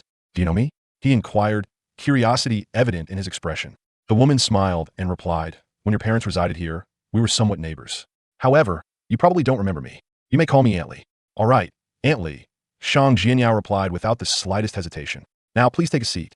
The guide is about to commence the sermon." Aunt Lee indicated an empty low stool. "Where you sit?" Shang Jianyao asked politely. "I can sit by the bed," Aunt Lee answered with a smile. Shang Jianyao did not press further, taking a few steps to settle down. After a few minutes, the door leading to the inner quarters swung open and a figure emerged. This figure was familiar to Shang Jianyao. It was Ren Jie, whom he had seen earlier at the activity center, a D3 level employee serving the company's strategic committee. Ren Jie still donned the same polyester shirt, but had changed into gray trousers. Her face, marked by the passage of time, bore an expression of purity and dignity. She walked between the large bed and the wardrobe, casting her gaze over the assembled crowd. "Xiao Shang." She spotted the upright Shang Jianyao immediately. He stood and stepped forward, greeting her. "Aunt Ren, I just completed my registration. Uncle Shun brought me here." Ren Jie's eyes flickered as if pondering something. Then she smiled. "I see. You've passed the assessment. Please take a seat." Once Shang Jianyao resumed his place, she addressed the others, saying, "Since we have new congregants, I shall briefly introduce our fellowship." Applause erupted from Shang Jianyao. Shindu and others turned or leaned slightly, regarding him with puzzled expressions. Ren Jie, perhaps aware of Shang Jinyao's lively disposition, paused before chuckling. "There's no need for such enthusiasm. This isn't a company meeting." After a 2-second pause following Shang Jinyao's applause, she continued in a solemn tone. "Everyone present here has not truly departed the company. None of us have set foot upon the surface. Our understanding of the gray earth is derived solely from the company's broadcasts, educational materials, and descriptions from employees of the safety department, all of which have undergone prior confidentiality screening. We do not genuinely comprehend the gray earth, akin to never having truly seen the sky." Her gaze swept the room, landing on Shang Jinyao's face. "We know that after the old world was destroyed, a prolonged period of chaos ensued, during which humanity gradually rebuilt order in certain regions, establishing a new calendar. We also understand that shadows still loom over the gray earth, delineating areas of order from zones of chaos. Desolate wastelands and rugged mountains, much like the islands depicted in textbooks amidst the ocean. Pollution, mutation, and famine surge forth like relentless tides, unceasing. Most perilous is the mindless disease, known in the textbooks as beastification. To this day, we remain ignorant of its mechanisms of onset and transmission. One day, we and those around us might awaken to find ourselves devolved into true beasts, incapable of communication, driven solely by the instinct to hunt." Ren Jie paused, taking a breath before continuing. "This is what we know. But what do we not know? Why did the old world perish? How could order be re-established? Across the gray earth, amidst countless humans, whispers circulate. Certain actions of the old world angered the divine, resulting in its destruction, while the survivors were tested and thus salvaged. Some of this rumor is true, while other parts are false. What is true is that a pantheon of deities exists in this world, governing time and managing different months, collectively referred to as Ji Sui. They are alternatively called Jirun, Sui Shun, Song Shun, Jiuzhu, past era's artist, and present era's high priest. What is false is the notion that Ji Sui destroyed the old world out of anger. Rather, it was an inevitable outcome of normal development. Life is noble and sacred, yet inevitably fades, just as an old year must come to an end, preparing for the new. Our fellowship is called Life Sacrament, devoted to the most unique among the Ji Sui, the Siming, who governs December. He symbolizes the end of the old world and heralds the arrival of the new. He is the terminator of the old world and the initiator of the new. At this juncture, all present, except for Shang Jianyao, extended their arms in unison, mimicking the act of cradling an infant and swaying gently. "Ultimately, we shall return to Siming." Their voices, deep yet clear, merged into a harmonious echo within the room. Ren Jie turned her attention back to Shang Jianyao, continuing, "The new world has yet to arrive. We are currently in the phase of divine testing for all beings. Only through sincere faith in Siming, entrusting oneself to him as an offering, can one enter the new world and escape the cycle of time, achieving eternal life free from suffering. May your grace be praised." The congregants chorused once more, swaying their arms in unison. Shang Jianyao imitated their gesture. "May your grace be praised." Ren Jie nodded in satisfaction and continued, "Now, let us officially commence the sermon. Our Life Sacrament Fellowship venerates life and reveres death, thus placing great importance on rebirth and funerals. Today's discourse will primarily focus on rebirth." Shang Jianyao sat upright, attentive and earnest, mirroring the seriousness of those around him. Ren Jie's voice gradually softened, her expression becoming increasingly sanctified. "We should allow infants to sleep on their backs. We should cultivate the habit of daytime play and nighttime sleep for infants. We should hum softly as the infant drifts into slumber. We must discern the nuances of an infant's cries. A short, low, fluctuating tone signifies hunger. A fierce cry indicates anger. A sudden sharp cry, prolonged and tapering into a soft whimper, denotes pain. We should gently pat the infant's back to release trapped gas. When holding the infant, we must support the back of their head. We must breastfeed." Shang Jianyao's gaze grew increasingly vacant, his mouth slightly agape, unable to close. Chapter 8. The Holy Communion. After each feeding, the infant should be held upright for 20 to 30 minutes. We should feed the infant before they reach extreme hunger. Ren Jie's preaching resonated softly throughout the room. Shindu and the others listened intently, occasionally pulling out prepared paper and pens to jot down what they deemed important. Shang Jianyao retained his initial posture, gazing intently at Ren Jie, although his eyes seemed to lose focus. After 20 to 30 minutes, Ren Jie paused, her gaze sweeping across the group. "Thus concludes our time together. The preceding teachings are from the divine. Praise your grace. Before anyone else could speak, Shang Jianyao extended his arms, mimicking the gentle rocking of an infant, appearing exceedingly enthusiastic. The remaining congregants were momentarily taken aback, but ultimately followed his lead, mirroring his stance and gently swaying their arms, uttering, "Praise your grace." Renjia opened her mouth, yet no words emerged. She glanced at the antiquated electronic watch on her wrist and said, "It's getting late, we must return home before the streetlights illuminate. Next, we shall proceed to the final segment, the Holy Communion." Having spoken, she and a woman surnamed Li entered the inner room. Within a minute, they emerged, one carrying various utensils, small bowls, large bowls, plastic containers, and porcelain spoons, while the other held a large cylindrical container filled with dark substances. An intense aroma wafted into Shang Jianyao's nostrils, prompting him to instinctively raise his right hand to wipe the corner of his mouth. It was the delightful scent of a sesame and sugar mixture.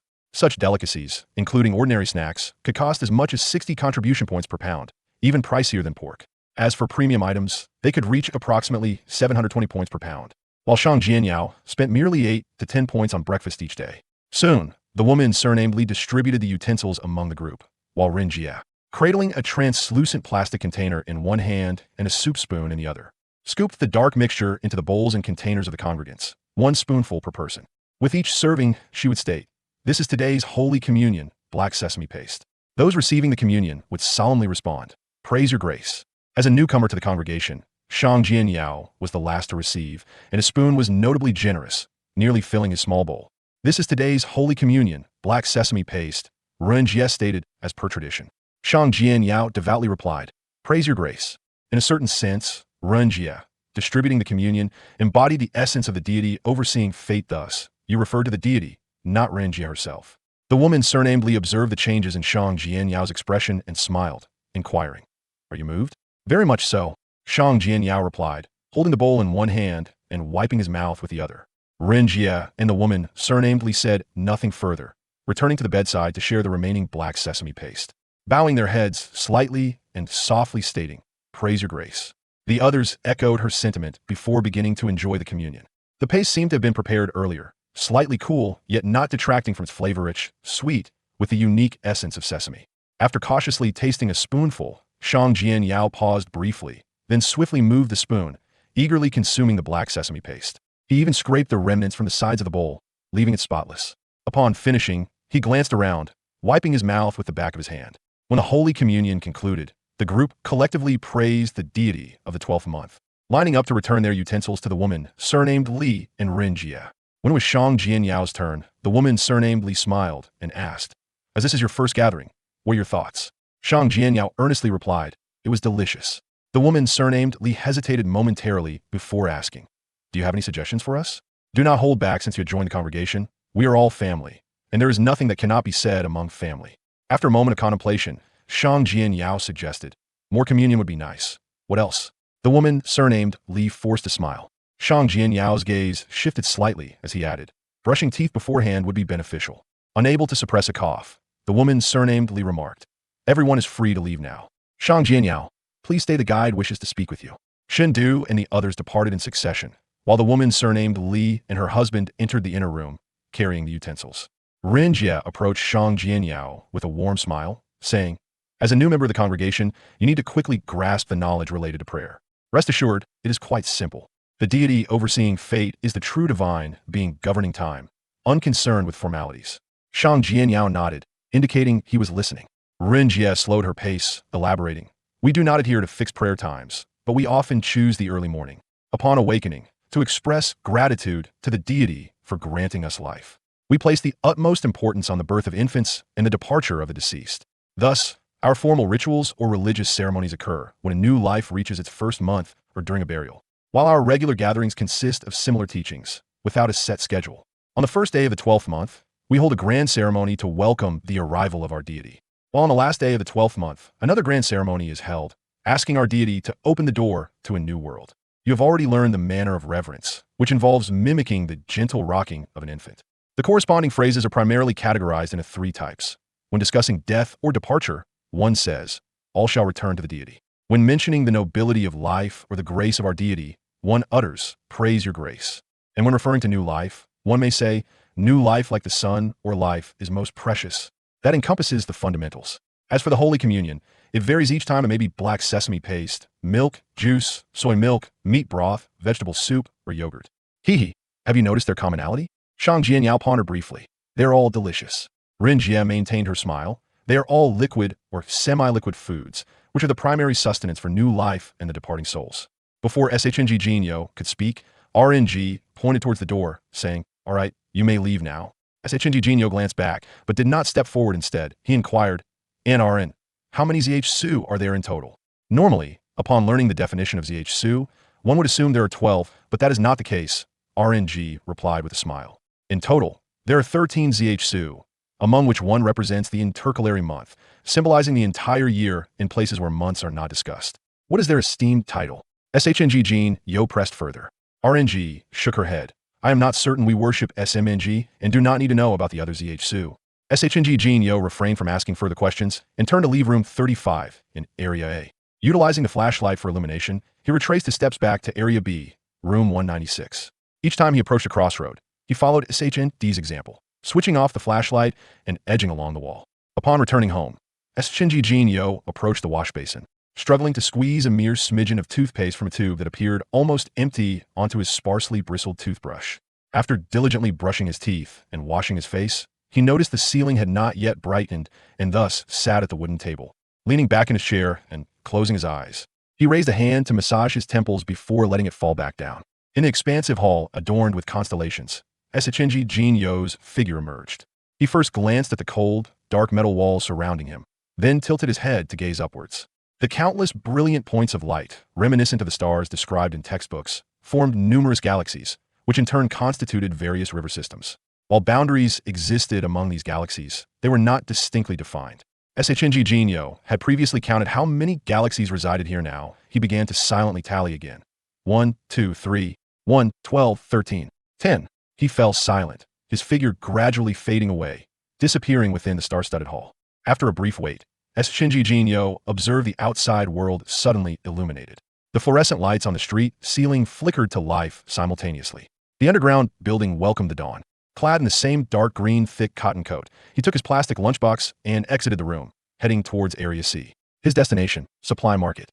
Along the way, he encountered LNGU-HNG, who evidently had risen early, not having to queue at the public restroom. The allocation results will be announced today. LNGU-HNG intentionally waited on this path for someone to share in the tension he felt. Indeed, Shng Jin Yo replied, looking ahead at a woman soothing a crying infant at a door. His expression shifted, reflecting both contemplation and a hint of confusion. LNGU-HNG glanced at him, continuing their walk while asking, "What's wrong? Did you have a nightmare last night?" Shng Jin Yo remained silent for 2 seconds before responding, questioning life. Chapter 9, Positions. The love for diving and cephalopods prompt you to seek a collection. After reading, it is more convenient to continue reading thereafter. LNGU-HNG found it difficult to comprehend Shng Jin Yo's response and chose not to pursue understanding. The two engaged in casual conversation as they made their way to the supply market. Once the employee canteen opened, they each spent 8 contribution points on a boiled egg, accompanied by 2 whole grain buns and a plate of pickled vegetables. After breakfast, Shng Jin Yo and LNGU-HNG, carrying their lunchboxes, entered the activity center, taking a seat in a corner of the hall as they awaited the allocation results. At that moment, the activity center was sparsely populated, with only the employees present, busily cleaning and organizing under the watchful gaze of Mr. Tichinzini. The elderly who used to frequent this place for exercise and conversation were no longer there. They had either sent their younger relatives off to school or proceeded directly to their workstations. Company regulations state that those who reach the age of 60 may be transferred to less strenuous positions or have their workload halved. Only upon reaching 75 are they truly free from work, receiving monthly compensation based on their employee grade. However, very few retirees aged 75 can leisurely visit the activity center as the earlier generations, lacking genetic modifications and facing resource scarcity and nutritional deficiencies, seldom live to that age. LNGU-HNG inhaled quietly, seemingly without words, and remarked, "I met a colleague's daughter yesterday. She is just 18, working at the broadcasting station under the entertainment department, stands over 170, and is quite attractive. Do you think she might like me?" Sigh. I only measure 175 post-G modification. My looks are average, and my grades are merely passable, without any department reserving me. Shng Jin Yo raised an eyebrow and inquired, "What is her name?" FNG whining, "Ha, she doesn't know why they're not in the same group." LNGU-HNG assumed Shng Jin Yo was curious about why, as many employees were devoted listeners of that announcer. Chenji Jinyo, undeterred, continued to inquire, which floor and area does she reside in? What is her room number? Why do you ask these questions? LNGUHNG responded, both surprised and suspicious. SHNG Jinyo cast a glance at him, stating, to find her and ask if she might have any interest in you. Even LNGUHNG, lacking experience, understood that this could ruin everything. Don't joke around. He hesitated to pursue the topic further, asking, SHNG Jinyo, which department do you wish to enter? The safety department, SHNG Jinyo replied without hesitation. LNGUHNG's voice nearly faltered. Are you insane? That is extremely dangerous. Don't think that meal allowances are a good thing. You're joking again.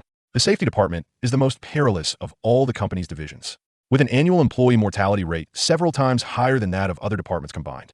This is due to their responsibility for numerous external operations, including but not limited to escorting large supplies through the wilderness, battling intruding forces, safeguarding the underground building's exterior watch posts, delving deep into the wilderness to discover relics of the old world, and protecting scientific exploration teams in executing their plans.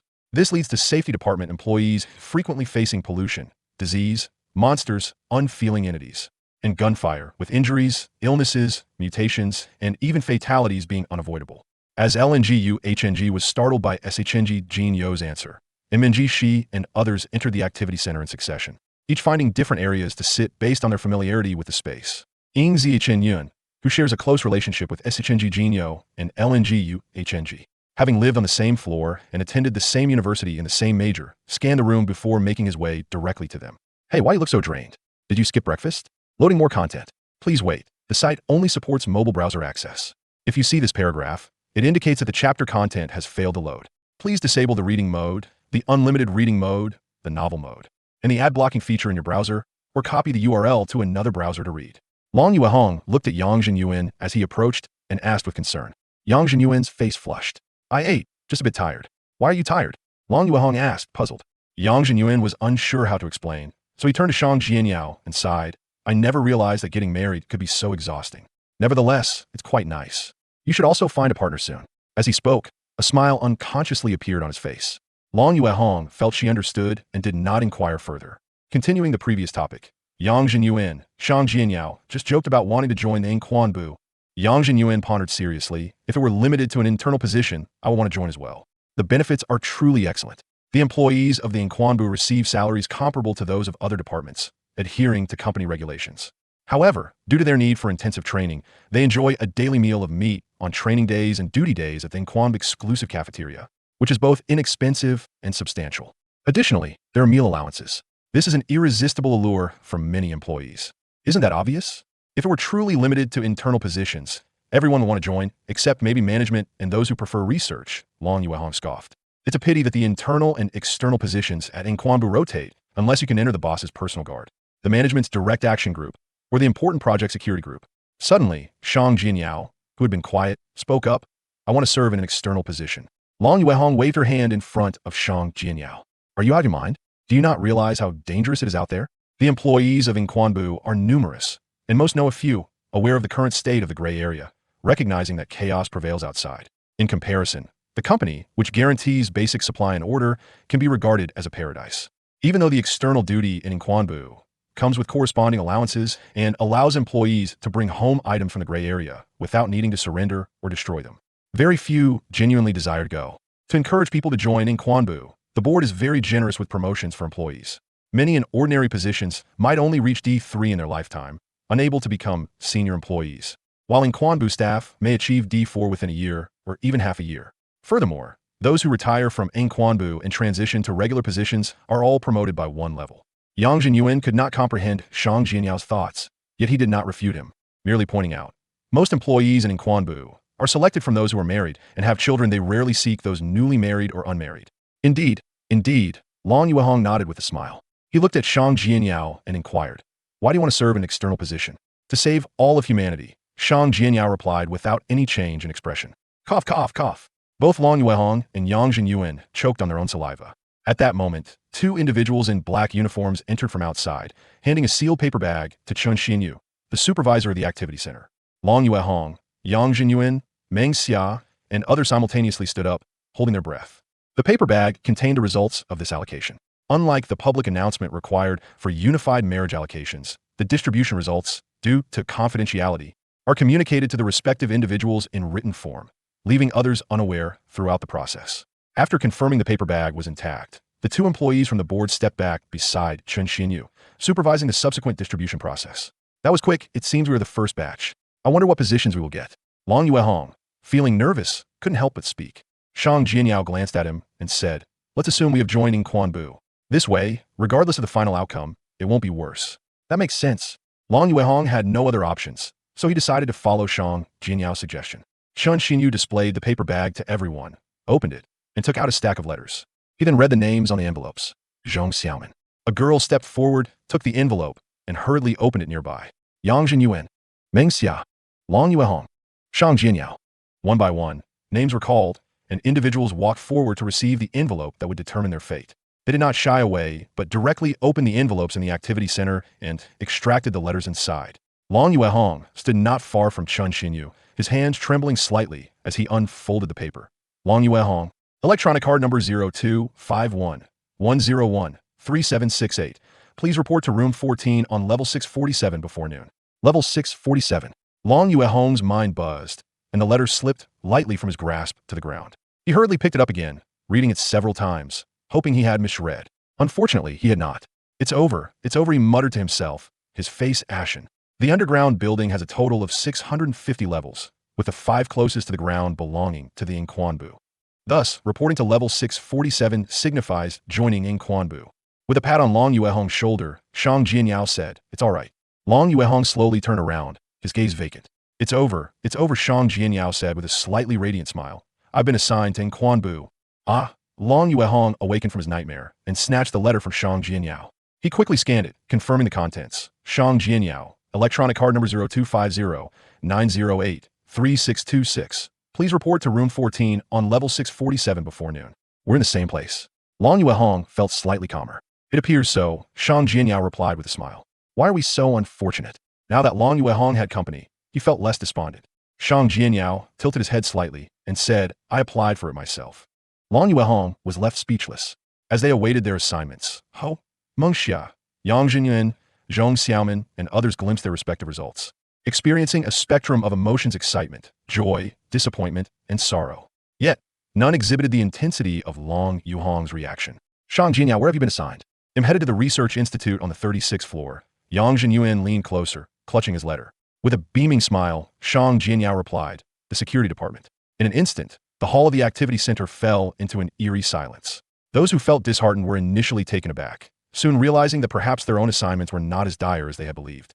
Seeing this, Long Yuehong wished to leave the area and pulled Shang Jianyao aside, murmuring, "Let's go report in." Alas, we can only proceed for now. This was an unavoidable outcome, barring the desire to be exiled from the company along with one's family. Even if there were channels to navigate relationships, one must first report in before attempting a transfer. However, individuals with similar connections had already embarked on the reserved path. Waving goodbye to Yang Jinyuan, Shang Jianyao gathered his lunchbox and together with Long Yuehong, they made their way to the opposite end of Area C, where elevators leading to the top 5 floors awaited. Long Yuehong silently followed Shang Jianyao for a while before biting his lip and softly saying, "At least we can see the real sky." Chapter 10. The Chosen One. Long Yuehong had anticipated a response from Shang Jianyao, a word of comfort. It was met with silence. It was as if Shang Jianyao had not even heard him. Long Yuehong opened his mouth, almost repeating himself, but ultimately refrained, letting out a silent sigh instead. After walking in silence for some time, they arrived at the 4th elevator bank in the corner of Area C. During the wait for the elevator, Long Yuehong felt time dragging, each second an agonizing ordeal that made breathing laborious.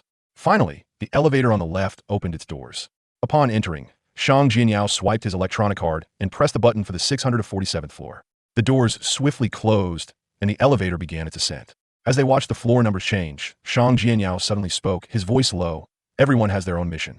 Long Yuehong paused for 2 seconds, then bitterly smiled. "I just want to stay in the company, find a good wife, have 2 lovely children, a boy and a girl, and hope they can have meat 3 times a week." His voice trailed off, as if he had already realized such aspirations might be unattainable. Shang Jianyao said nothing further, and Long Yuehong found himself at a loss for words. They stood in silence, enveloped in a stillness that seemed to suspend time within the elevator. After what felt like an eternity, the The elevator arrived at the 647th floor. As they approached, Long Yuehong glanced down and asked, Shang Jianyao, what were you thinking just now? I was glad to have a younger brother and sister. I was daydreaming, Shang Jianyao replied, staring ahead. Your mindset is truly admirable, Long Yuehong couldn't help but exclaim. After all, I applied for this myself, Shang Jianyao remarked, shifting his gaze to the right to check the room numbers. Long Yuehong found himself speechless, following suit in search of room 14. Unlike the 495th floor, the 647th floor was not divided into several streets, and the rooms were not separated by mere 2 or 3 meters. Here, several training grounds were central, surrounded by spacious rooms. Before long, Shang Jianyao and Long Yuehong arrived at the entrance of room 14. The door bore no nameplate, leaving them uncertain as to which operational group or squad of the security department it belonged. Long Yuehong inhaled deeply, bracing himself to face his fate. Just then, without hesitation, Shang Jianyao raised his hand and knocked on the door. Knock, knock, knock. The sound was sudden, interrupting Long Yuehong's deep breathing. Just as he was about to chastise Shang Jianyao, a slightly hoarse female voice emerged from within. Please come in. Shang Jianyao turned the doorknob and pushed the door open. Long Yuehong peered inside, taking a cursory glance around. The room was at least 3 times larger than his own home, featuring a brown-painted desk and 2 sizable bookshelves at the far end. To the left side of the entrance, 3 black desks stood, quite old and worn. The central and right areas served as a living room, furnished with a battered fabric sofa, a coffee table, 4 armchairs, 2 long benches, and 4 low stools. At that moment, a woman rose from a single armchair, looking towards the entrance. She appeared to be in her 20s, standing nearly 1.8 meters tall, with an excellent proportion of head, body, and legs. Her skin was a warm brown, and her black hair was stylishly tied back in a ponytail. Unlike the girls commonly seen in the living area, she wore a uniform of the security department, gray with a hint of camouflage, exuding an air of vigor. Her features complemented this attire well, with pronounced brows, large eyes, and a striking presence. Are you the new team members? She inquired, her smile bright and sunny, albeit her voice slightly loud. Yes, indeed, Long Yuehong stammered, taken aback by the striking beauty and distinct aura of the woman. She frowned slightly, saying, speak up a bit. Her voice carried an inexplicable clarity, clearly not belonging to the one who had earlier said, please come in. Long Yuehong was startled, fearing he had inadvertently offended his superior. Stepping forward, Shang Jianyao raised his voice, yes. His voice echoed throughout the room, reaching the hallway. The woman smiled again, pointing at her ear. No need to shout, I merely have a hearing issue, not deafness.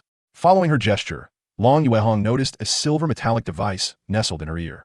Cochlear implant, she explained candidly. She then composed her expression and spoke in a voice considerably louder than normal. Allow me to introduce myself, I am your team leader, Jiang Baimian. Though I am referred to as team leader, I have yet to reach D7 level currently. I am only at D6. Yes, team leader, Long Yuehong responded loudly. Hello, team leader. Shang Jianyao appeared genuinely delighted. Jiang Baimian gestured towards the sofa. This is another team member, Bai Chun. Bai Chun stood at approximately 1.6 meters, and although she wore the same gray camouflage uniform, she was noticeably smaller than Jiang Baimian. A worn gray scarf was wrapped around her neck, her hair just grazing her ears, with delicate features but rough skin, as if often exposed to the elements. In contrast to Jiang Baimian's deep brown eyes, Bai Chun's were more of a light brown hue. Hello, Bai Chun greeted with a slightly hoarse voice. Hello, Long Yuehong appeared somewhat reserved.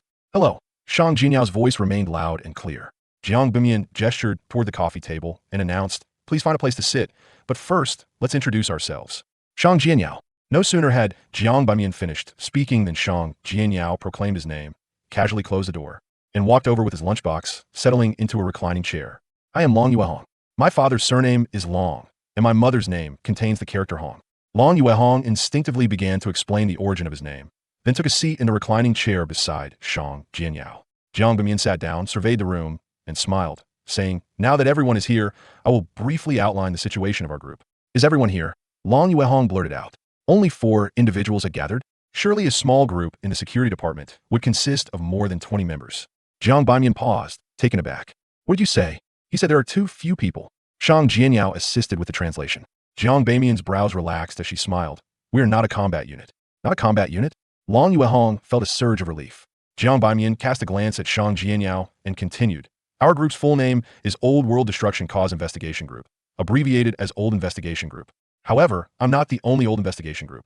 Both the security department and the board of directors have other similar groups, but each is unaware of the specifics regarding the others. Remember, this is crucial. It is a matter of confidentiality. There's no need to worry about overlapping investigations. Although we are unclear about the other old investigation groups and their respective progress, The higher-ups will share the latest and most valuable clues with us. At this point, Jiang Baimian paused, her expression turning serious. Compared to ordinary combat units, the Old World Destruction Cause Investigation Group may face even greater dangers. Why are there so many micro-groups undertaking the same mission? It is because there was once only one old investigation group, which was large in number. Unfortunately, during an external investigation, they completely vanished, with no one returning, resulting in significant and irreparable losses. Long Yuhong's complexion paled. Is it really that dangerous? What did you say? Jiang Baimian noticed Long Yuhong's lips moving, but barely heard any sound. Long Yuehong instinctively glanced at Shang Jianyao, only to find him silent and serious, with no intention of translating for him. Taking a deep breath, Long Yuehong shouted, "Is it really that dangerous?" After raising his voice, he realized his emotions had calmed considerably. Jiang Baimian nodded. The old investigation group may delve deep into the wilderness, investigate urban ruins, or venture to other factions in search of clues. We will encounter a variety of situations and adversaries. It can be said that even seasoned employees of the security department are often reluctant to join the old investigation group. Long Yuhong's face grew increasingly ashen. Why are we so unfortunate? After muttering to himself, he shouted, "Why are we so unfortunate?" Jiang Baimian, slightly puzzled, glanced around. "And not unfortunate at all. I wasn't assigned here. This old investigation group was actually established at my request." She smiled and added, "I have always believed it necessary to uncover the reasons behind the destruction of the old world. Only then can we avoid repeating past mistakes and find the root of humanity's afflictions, liberating all from such fears. Moreover, you must have heard the rumors that deep within the ruins of a city on the ashen earth lies a gateway to the new world. If we never seek it out, we will remain forever trapped in a cycle of famine, infection, mutation, and monsters. This is my dream, which is why I actively sought to establish a new old investigation group within the security department. Haha. I also enjoy excavating the history of the past from urban ruins and observing the social conditions of other factions, engaging with people and items from various places and circumstances." Seated quietly on the couch, Chinran spoke up, "I've heard someone mention you. They said you were a sociologist and their goddess." Jiang Baimian chuckled. "Oh, what did you say? I didn't catch the last part." "Never mind. Let's hear about your situation." Bai Cheng glanced at Shang Jianyao and Long Yuehong, her voice slightly hoarse as she said, "I applied to join voluntarily. As you may have noticed, I am not an insider of the company. I was once a wanderer in the wilderness and later recruited by the company. I do not yet hold formal employee qualifications, but the old investigation group can help me achieve this goal quickly and elevate my status, allowing me to apply for genetic modification." Jiang Baimian tilted her head as if she hadn't fully grasped Bai Chen's words. She smiled and asked, "Is she speaking ill of me behind my back?" "Haha, we will definitely be active in the wilderness, requiring someone familiar with it, someone who has dealt with various factions and settlements as a guide. Don't be fooled by her youth, she has a wealth of experience." Having said that, Jiang Baimian turned to Shang Jianyao. "I've reviewed your file and can roughly guess your reasons for applying to join the old investigation group. Besides that incident, do you have any other motivations?" "To save all of humanity," Shang Jianyao declared loudly. Jiang Baimian appeared momentarily dazed, raising her hand to touch her ear. What did you say?" "Haha, no need to repeat." "Long Yuehong, why did you join?" "I was assigned here. I just graduated this year, and am unmarried," Long Yuehong lamented. After finishing his sentence, he realized his reaction and repeated it loudly. Jiang Baimian blinked. "Among so many people, are you the only one who hasn't successfully matched with someone? Out of all the graduates, could you be the only one assigned to the security department and specifically to the old investigation group?" Long Yuehong nodded heavily. Jiang Baimian pondered for a moment before gently smiling. "People like you are generally referred to as children of destiny." Chapter 11. Treatment. Long Yuehong's lips twitched slightly as he self-deprecatingly chuckled. "I feel more like a child of misfortune." He spoke quietly and did not repeat himself. Yet, Jiang Baimian tilted her head, straining to discern his words, and still managed to catch what he said. However, Jiang Baimian did not urge Long Yuehong to speak louder, but instead continued to smile. "We will undertake a variety of training, including but not limited to shooting, combat, wilderness survival, exoskeleton device operation, and bionic intelligent armor manipulation. Anyone who performs poorly and fails to meet the standards will be expelled from the Jiao group and required to find another job." Long Yuehong's eyes brightened, and his sense of despair dissipated abruptly.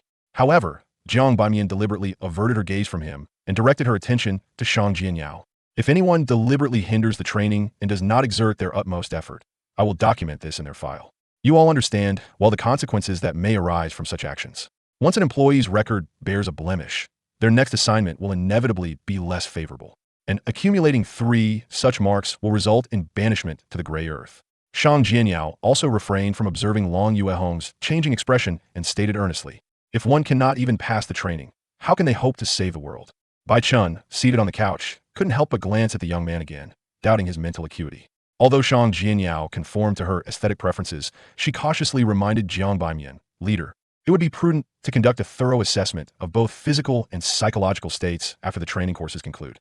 In the gray earth, humans can easily succumb to various breakdowns, which can lead to significant issues. It is essential to eliminate potential hazards in advance. Good suggestion. Jiang Baimian snapped her fingers. The only issue is, could you speak a bit louder? I nearly missed that. Yes, leader. Bai Chen responded loudly with her hoarse voice. Jiang Baimian nodded in satisfaction and continued, in summary. Those who complete all training subjects and pass my evaluation will have a high survival rate in subsequent missions. Conversely, those whose capabilities do not meet the requirements will not be permitted to remain in the Jiu Jiao group, facing dangers they cannot confront. For the company, every laborer is invaluable, and they will not be discarded lightly before their worth is fully extracted. Long Yuehong sighed in relief, feeling less anxious and despondent. He wished to respond but found Jiang Baimian's final remark oddly hurtful. Bai Chun furrowed her brow, questioning whether the leader shared Shang Jinyao's peculiar mindset. How could such blunt truths be articulated so openly? Clap, clap, clap. Shang Jianyao applauded enthusiastically. Well said. Jiang Baimian's smile faltered briefly. Then she remarked, Shang Jianyao, I sense your demeanor is somewhat unorthodox. Perhaps you are not suited for the Jiu Jiao group? Isn't that splendid? When everyone else is downcast, despondent, or desperate, there remains one individual who retains a smile, brimming with enthusiasm, entertaining others through various means. Shang Jianyao beamed. Jiang Baimian expressed mild surprise. Your words appear quite rational. I have always been quite rational, Shang Jianyao replied with an upright posture. Jiang Baimian acknowledged with a sound, then suddenly laughed. So, in what manner do you intend to entertain everyone?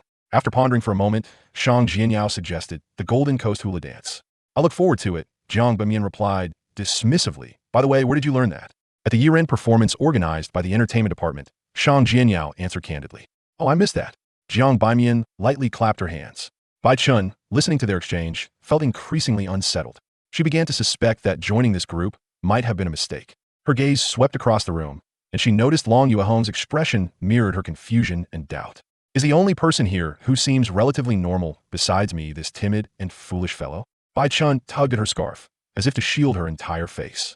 After discussing the performances from the previous year's year-end event, Jiang Baimian glanced at her black electronic watch. It's getting late, we have training soon, so I will be brief.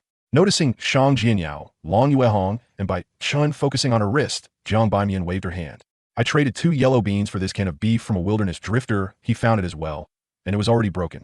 Fortunately, I knew a supervisor in the factory area who helped me fix it for a few contribution points. Don't be envious, you all will have opportunities too. Once you leave the company and enter the gray earth, there will be ample chances for scavenging. Right? Bai Chun, I remember you were once a garbage hunter. Leader, please refrain from using such harsh terminology. Bai Chun opened her mouth and sighed slightly. I prefer the term relic hunter. Truth be told, I'm not a genuine relic hunter. I rarely venture into the deep ruins of cities in the wilderness, as those areas are far too perilous. I typically collect items scattered across the wilderness. At this point, the petite young woman paused for a moment, seemingly searching for an appropriate descriptor, but eventually gritted her teeth and said, trash. Additionally, I visit cities where most dangers have been mitigated and that are relatively close, seeking out items overlooked or disregarded by hunters, then driving to various settlements in the wilderness to trade for supplies. Shang Jianyao and Long Yuehong nodded in understanding. Their foundational textbooks covered the general conditions of the gray earth, with a specific section dedicated to the profession of relic hunters. This profession emerged gradually after the Old World's destruction, centered around scavenging in the ruins of cities from the Old World to acquire items, books, technical documents, relevant literature, and various resources for sustenance. The composition of relic hunters is remarkably diverse, including antiquarians, historians, and researchers, but the majority are individuals who seek and sell relics, many of whom also double as wilderness bandits. After years of chaos, relic hunters established a loose organization known as the Hunter Guild to exchange information and supplies, thus verifying mutual trust. Upon hearing this, Jiang Baimian praised, "Your voice is sufficiently loud this time." She then added with a smile, "In fact, there are now newly produced electronic watches, but their quantity is scarce, primarily seen in Chengchi. I wonder when I will have the opportunity to visit Chengchi." Chengchi refers both to a city and a powerful faction.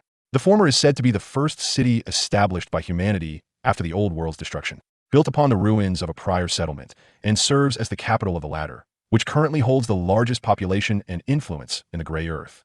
Upon hearing the name Chengchi, Bai Chen's expression darkened, as if recalling some unpleasant memories. She did not interrupt Jiang Baimian, but instead shrank her body closer to the armrest of the couch. Smack! Jiang Bimian slapped her forehead. I was just attempting to be succinct, yet I ended up rambling on. The crux of the matter lies in the remuneration. Shang Jianyao and Long Yuehong, you are classified at level D1, with a monthly compensation of 1,800 contribution points, just like other positions. However, we do provide meal allowances. The meal arrangements are as follows.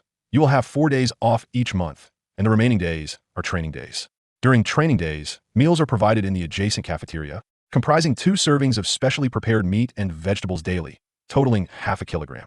Each serving requires only 1 contribution point. You may choose to consume it in one sitting or split across 2 meals.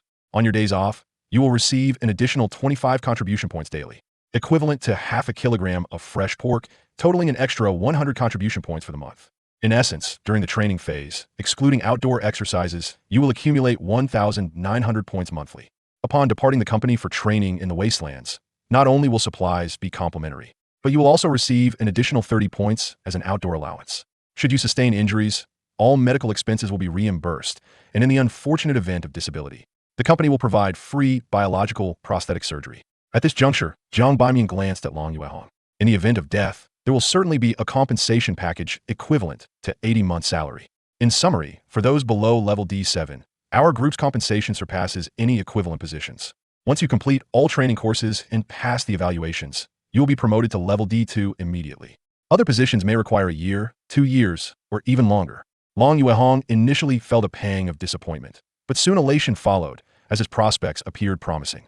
If he could survive the initial missions with the old Toon group, he might even ascend to level D6, at which point he could request a transfer away from his position.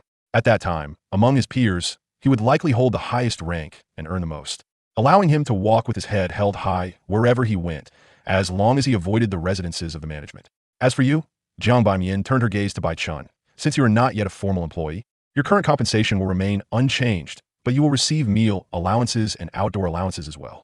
Once you complete the training courses and pass the evaluations, you will become a formal employee. Bai Chen's expression had already softened, and he nodded gently to indicate his understanding. Jiang Baimian flexed her fingers on her left hand. This morning's training involves firearm recognition, disassembly, and assembly. Isn't that something we've already learned? Long Yuehong blurted out. This was part of the foundational education. In university, there were also compulsory courses in combat and shooting. Jiang Baimian smiled and replied, you have only learned about the company's standard weapons. Next, I will know. Bai Chun will introduce you to various weapons from different factions, originating from diverse wastelands and ruins. You must understand that when we go out on missions, it is all too easy to find ourselves in situations where weapons are lost or supplies are insufficient. In such instances, we must know how to repair whatever weapons we find and utilize any ammunition we come across. Mastering this knowledge will provide you with a greater chance of survival. All right. She clapped her hands. First, go to the changing room in the small bathhouse next door and change into your uniforms. Then proceed to room 15.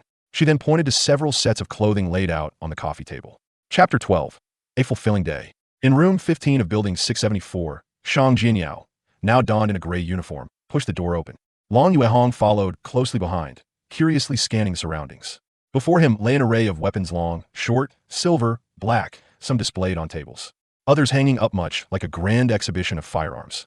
To be honest, Long Yuehong had only encountered the term exhibition in books and heard his teachers give a rough explanation of its meaning. He had never experienced one in real life. The closest event he had ever attended that resembled an exhibition was a few years ago when the Inner Ecological Zone held a new varieties exhibition for various experimental fields. Now, he believed that an exhibition must resemble what lay before him. Jiang Baimian stood nearby, evaluating Shang Jianyao with approving nods, saying, you exude charisma and style. The uniform of the security department was already well-designed and stylish, and Shang Jianyao's height and physique complemented the attire, showcasing a masculine allure. This uniform isn't that great, Shang Jianyao remarked with a slight frown. Why? Bai Chen inquired, somewhat surprised. Noticing this, Jiang Baimian opened her mouth, muttering, I think it's better to disregard that comment. Meanwhile, Shang Jianyao smiled and answered Bai Chen's question. I can't perform the hula dance on the Golden Coast in this.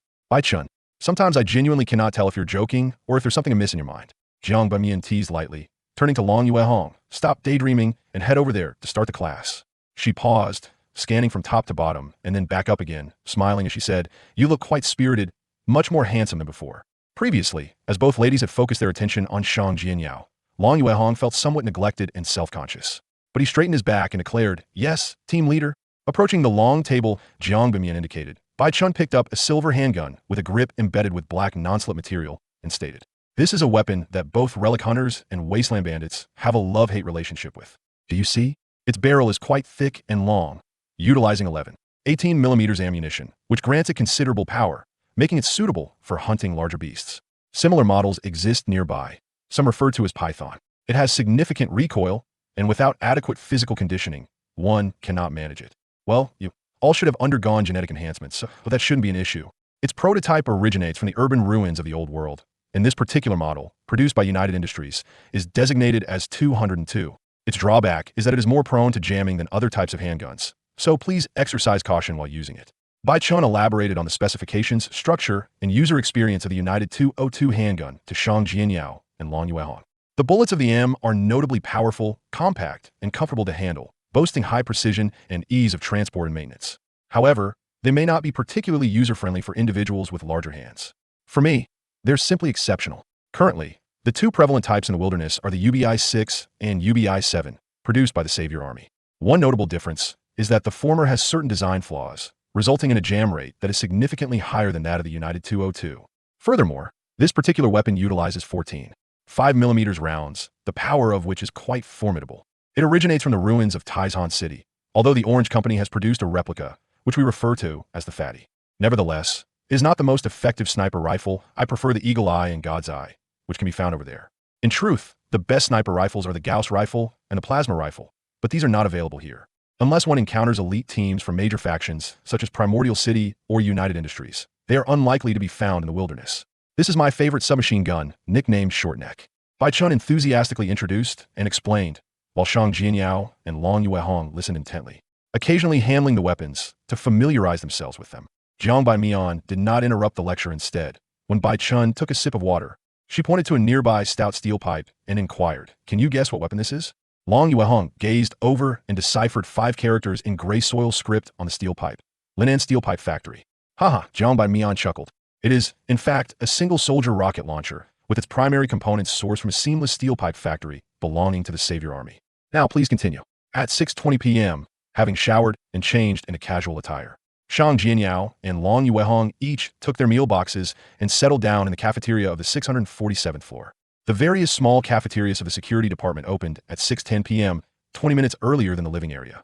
"My whole body aches." The team leader was too harsh. Long Yuehong winced as he accidentally brushed against a bruise while sitting down, unable to suppress a complaint. Their morning had been filled with weaponry lessons, followed by combat training in the afternoon, during which Jiang Bai Mian had shown no mercy, putting them through rigorous drills. In comparison, Shang Jianyao managed to endure a bit longer, while Long Yuehong was defeated within 30 seconds each time. Her genetic modifications must be far superior to ours. Just look at that strength, that reaction speed, that coordination. She's like a monster. "Huh, you're a little monster too." Long Yuehong realized today that his friend had barely exerted half of her strength during the previous combat class. He had actually held his ground against that monster. Although it was for a brief moment, he had managed to respond in kind. Shang Jianyao smiled at Long Yuehong and remarked, "You can't even defeat Bai Chun." Long Yuehong's face flushed crimson, and he stammered, "She doesn't play by the rules. Besides, you haven't won many times either." He had initially believed that he could easily overpower Bai Chun, given her petite stature, relying on his size and strength. Yet, to his astonishment, he had lost time and time again. It is worth noting that he had undergone genetic modifications since the embryonic stage, endowing him not only with size and strength, but also with enhanced reaction speed, coordination, and balance, in addition to years of combat experience. "Combat in the wilderness has no rules, only life and death," Shang Jianyao replied matter-of-factly. After dinner, Shang Jianyao and Long Yuehong took their meal boxes and rode the elevator back to the C area of the 495th floor. Upon entering the activity center, they encountered a tall girl with pleasant features, a clean aura, and a simple dress walking towards them. "Fengming, are you looking for me?" Long Yuehong momentarily forgot about Shang Jianyao and approached her with an unmistakable smile. The girl appeared somewhat surprised. "Did you just finish eating?" "I came to return something to a friend," Long Yuehong replied, maintaining his smile. "I ate in the small cafeteria." "The small cafeteria? Were you assigned?" Feng Yunying inquired curiously, knowing that only certain departments had access to a small cafeteria. Long Yuehong suddenly realized he had let something slip and forced a smile. "The security department." Feng Yunying paused for a moment and politely said, "Then you need to be careful." As their conversation unfolded, Shang Jianyao moved aside, pulling up a chair next to Chun Xinyu, the supervisor of the activity center. "So how's it going? Which group are you assigned to?" Do you want the old man to pull some strings for you? Chun Xinyu casually asked while eyeing the items on the table. Classified, Shang Jianyao succinctly replied. Huh. Chun Xinyu turned his head away. He did not press further and patted Shang Jianyao's shoulder, saying, be cautious in all matters. At that moment, an employee of Chun Xinyu returned from the employee cafeteria, holding a meal box. Shang Jianyao observed the old man expertly handling his chopsticks with one hand while balancing the meal box with the other. Suddenly, he asked, Grandpa Chun, do you claim to know everyone on this floor? Chun Xinyu vaguely responded, I can't say I know everyone, but at least 95 of them. Just as Shang Jianyao was about to choose his words carefully, he caught sight of a familiar figure. It was the woman named Li he had seen in the area earlier that morning, a follower of the life sacrifice. Do you know her? Shang Jianyao pointed to the beautiful lady. Chun Xinyu looked up briefly and replied, Li Zhen, you should know her, you were neighbors before. But back then, you were too young to remember. Ah, she is also a pitiful person. After marriage, she gave birth to 2 children, but then she and her husband were reassigned to different positions, where they were exposed to pollution, rendering them unable to have more children. Tragically, both of her children had died in accidents in recent years. Shang Jianyao listened silently to Chun Xinyu's story, not uttering a word. After sitting in the activity center for a while, he returned to room 196 in Area B, as usual, half-laying on the dim bed, waiting for the broadcast to commence. Before long, that familiar, sweet voice echoed through every floor of the living area. Hello everyone. I am the news anchor Huī. It is now 8 p.m. Due to this year's unusual climate, a group of monsters has begun to migrate over the ash and dust. Nearby the company, traces of the monk sect have been discovered. Additionally, the livestock diarrhea in Ecological Zone 59 has been resolved. The entertainment department has decided to hold a staff basketball game at the activity center this weekend. Chapter 13, The Ceremony. 2 months had swiftly passed. In the elevator leading to the 647th floor, Long Yue Hong, dressed in a polyester shirt, gazed at his reflection on the metallic walls. Flexing his muscles playfully, this high-intensity training is truly effective. I feel I could defeat 5 of my freshly graduated self. No, 3. His physique had transformed remarkably, exuding a more masculine charm. Shang Jianyao stared at the elevator doors, murmuring, sigh. Despite undergoing genetic modification, I am only 1.75 meters tall, and I look rather ordinary with average grades. Long Yue Hong was momentarily at a loss for how to respond. Taking a deep breath, he exhaled heavily. It's frustrating. I've had meat to eat every day for the past 2 months, yet I haven't grown a single centimeter. As they spoke, the two exited the elevator and turned into room 14. They were uncertain about the day's training, whether they would be changing into the standard uniforms of the security department or donning more combat-friendly attire. Thus, they decided to report to Jiang by Mian first, before heading to the bathhouse to change. At that moment, Jiang by Mian and Bai Chun had already arrived, gathered around Jiang by Mian's reddish-brown desk, intently studying something. Good morning, team leader. Shang Jianyao and Long Yue Hong called out in unison, accustomed to speaking loudly. Jiang by Mian looked up and waved. Come over, there's something to discuss. Long Yue Hong exchanged a glance with Shang Jianyao, noticing that he too seemed unaware of the matter at hand. They approached and saw a low-precision map spread across Jiang by Mian's desk. Jiang by Mian lightly punched the map with her fist, smiling as she announced, today's training exercise is field drills. What? Long Yue Hong exclaimed in surprise. He knew that field drills would eventually come, but he never anticipated they would be sprung upon them without any warning or preparation time. Shang Jianyao remained silent, but the smile on his face was unmistakable. Jiang by Mian surveyed the room and continued. Initially, we planned to start in 2 days, but a small task from above has come up. We need to deliver water purification device filters to a certain settlement of wanderers in the wilderness, so well set off today. Bai Chun, please explain the final destination and the general route. Bai Chun, still wrapped in her gray scarf, supported herself on the desk with one hand and lightly tapped a spot on the map with the other. This is Chifeng Town, located about 300 kilometers from the company. If there were repaired roads and no dangers along the way, we could reach it within a day by taking turns driving. Unfortunately, the Black Marsh Wilderness lacks intact roads. Perhaps a small section of the Old World Road remains in decent condition, albeit overgrown with weeds and somewhat cracked, but that's the exception rather than the rule. Both Shang Jianyao and Long Yue Hong understood that the Black Marsh Wilderness referred to the perilous area outside the company. It spanned a vast territory, with its northernmost edge connecting to the ice fields, the northeast bordering the Savior Army, the east falling under the influence of the Night Order, and traveling southeast for a considerable distance would lead to the first city. To the south lay another expanse of wilderness and several mountain ranges. Bai Chun continued her explanation. As you can see, we are separated from Chifeng Town by the Great Marsh, with many areas marked with high danger symbols. From my experience, these areas either lack roads completely, consisting purely of marshland, or are inhabited by distorted, terrifying monsters or monster hordes. often lurking among the ruins of the old world, where one could easily get lost. Furthermore, if we eliminate the severely polluted areas, our route options become quite limited. We must also exclude the two commonly used paths with watchtowers, or we won't achieve the purpose of the field drills. Taking into account the above conditions and the geography of the Great Marsh, I have mapped out two routes.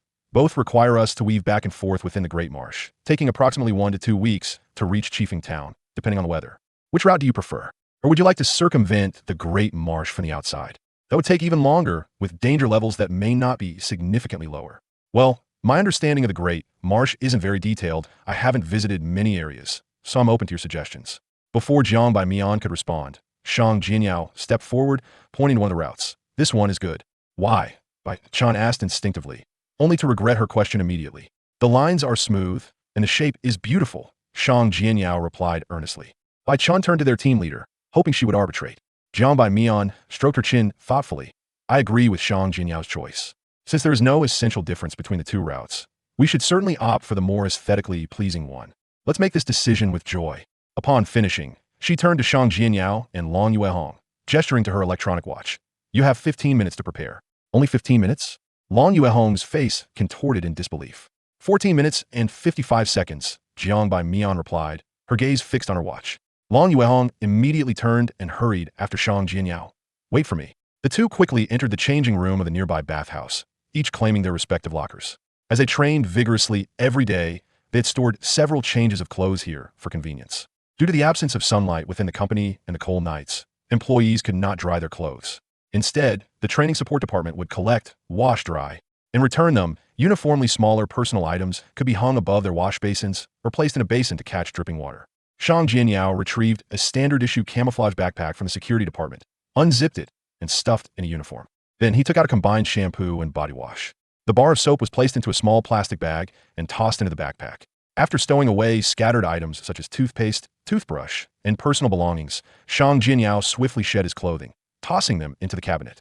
Wearing only a pair of shorts, he promptly retrieved the remaining gray uniform and adeptly donned it. After bending down to fasten the straps of his boots, Shang Jianyao straightened up and approached the half-length mirror to adjust his jacket. In the mirror, he observed himself. His eyebrows were straight, his brown eyes bright, his black hair neatly styled, and his facial features were sharp and defined. Coupled with the well-designed, military-style uniform of the security department, Shang Jianyao appeared both radiant and formidable. Gazing at his reflection, he slowly retrieved a nameplate from his pocket and affixed it to the left side of his chest. The nameplate, adorned with a red background, prominently displayed 4 golden characters, Pengdu Shengwu.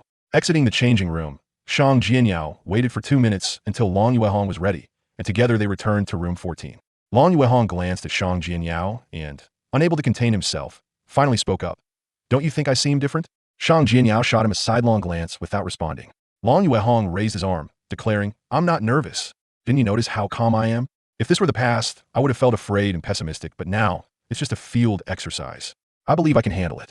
The training over the past 2 months has truly been beneficial. Shang Jianyao slowed his pace, surveying Long Yuehong from head to toe. Suddenly, a smile broke across his face. Your legs are shaking. Long Yuehong's expression immediately fell. Ignoring him, Shang Jianyao continued toward room 14. Long Yuehong snapped back to reality, looking down at his legs and protesting. They're not shaking. Not at all. With this distraction, he felt genuinely unperturbed. The two soon returned to room 14, where Jiang by Mian's gaze fell upon the nameplate on Shang Jinyao's left chest. She raised an eyebrow and remarked, There's no need for a nameplate. This isn't a corporate operation. Moreover, in a situation with so few people, a nameplate only invites danger. The bandits and drifters in the Grey Lands won't care about whether you're part of a big organization. Sometimes, if they can't get what they want, they might not even survive the day. So worrying about the consequences of attacking a powerful member is utterly pointless. Shang Jianyao nodded gently and proclaimed, It's a matter of ritual. Just take it off once we leave the company. We're heading out now, Jiang by Mian said, rubbing her temples. Shang Jianyao, Bai Chun, and Long Yuehong, all carrying identical camouflage bags, followed her to the elevator area. Upon entering the elevator, Jiang by Mian produced her electronic card and swiped it, illuminating the number 650. In mere seconds, the elevator ascended and opened its doors. The 650th floor was the closest level of the Pengdu Shengwu underground building to the surface, where one could scarcely see anyone moving freely, only the silver metallic walls, corridors divided by heavy doors, and armed security department personnel stood guard. Jiang by Mian repeatedly swiped her electronic card, opening one heavy metal door after another. She guided Shang Jianyao and the others through a long corridor, reaching the exterior of the 650th floor. During this process, several doors scanned the cardholder's iris and body to verify their identity, and the final door even required a password entry. At the end of the corridor stood a row of elevators. Jiang Bai Mian casually selected one and swiped her card, pressing the corresponding metal button for the surface area. The elevator ascended slowly, revealing a vast square with a metallic dome and steel framework overhead. Parking lot, Jiang Bai Mian cheerfully introduced. Here, a variety of vehicles were parked, including tanks and missile trucks, all arranged in orderly rows, stretching endlessly and deeply impressing Shang Jianyao, Long Yuehong, and the others. Jiang Bai Mian quickly located her assigned vehicle, a gray-green four-seater Jeep, with a high chassis and large wheels, exuding an imposing presence. She opened the trunk and pointed to the left, stating, "These are the weapons for this field exercise. The company standard 9mm pistol, named Ice Moss, modeled after the Red River gun from the Primordial City. This type of ammunition is the most common and easiest to supply." The Ice Moss pistol was entirely silver with a textured grip for better handling. Jiang Bai Mian continued, "One for each person, and also United 202, one for each as well. These two are assault rifles you're familiar with, the company standard Berserker, which uses 5.56mm ammunition. This one is the Orange Rifle, which can be used as a sniper rifle when equipped with a scope. This is a grenade launcher, nicknamed Tyrant. This concludes our arsenal, and the ammunition is here as well. You should each wear your pistols and carry a few rounds." By this time, Shang Jianyao and Long Yuehong were well acquainted with various weapons, calmly picking up the Ice Moss and United 202, securing them onto their tactical belts. Jiang Bai Mian then pointed to a box on the right. "Military canned food, energy bars, and compressed biscuits. This is our supply. They likely won't sustain us until we reach Chiefing Town. The remainder must be obtained in the wild, as part of the training." "Understood, team leader." Bai Chun, Shang Jianyao, and the others were not surprised at all. "All right, let's get in the vehicle," Jiang Bai Mian said with a grand gesture. Since Shang Jianyao and Long Yuehong did not yet know how to drive, the two women took the front seats, preparing to alternate driving. They planned to let the two men learn once they reached a more open area. As she simulated the engine's roar, Jiang Bai Mian started the four-door Jeep, guiding it through various checkpoints and separating gates in the parking lot. After a while, Jiang Bai Mian pointed with her chin toward the front, with the last door. The large silver doors, flanked by nearly 20 security department personnel, awaited them. After undergoing the final inspection, Jiang Bai Mian drove the Jeep toward the metal gates. At that moment, Shang Jianyao and Long Yuehong felt an uncontrollable surge of tension, holding their breath. This was their first venture to the surface since birth. As the Jeep approached, the silver doors began to open gradually. Golden light flooded in, neither as stark as fluorescent lighting nor as warm as candlelight. Shang Jianyao and Long Yuehong instinctively recoiled, raising their right hands to shield their eyes against the dazzling brightness. Chapter 14. The Black Marsh Wilderness. Until the Jeep fully traversed the silvery gates, Shang Jianyao and Long Yuehong had yet to acclimate to the brilliance outside.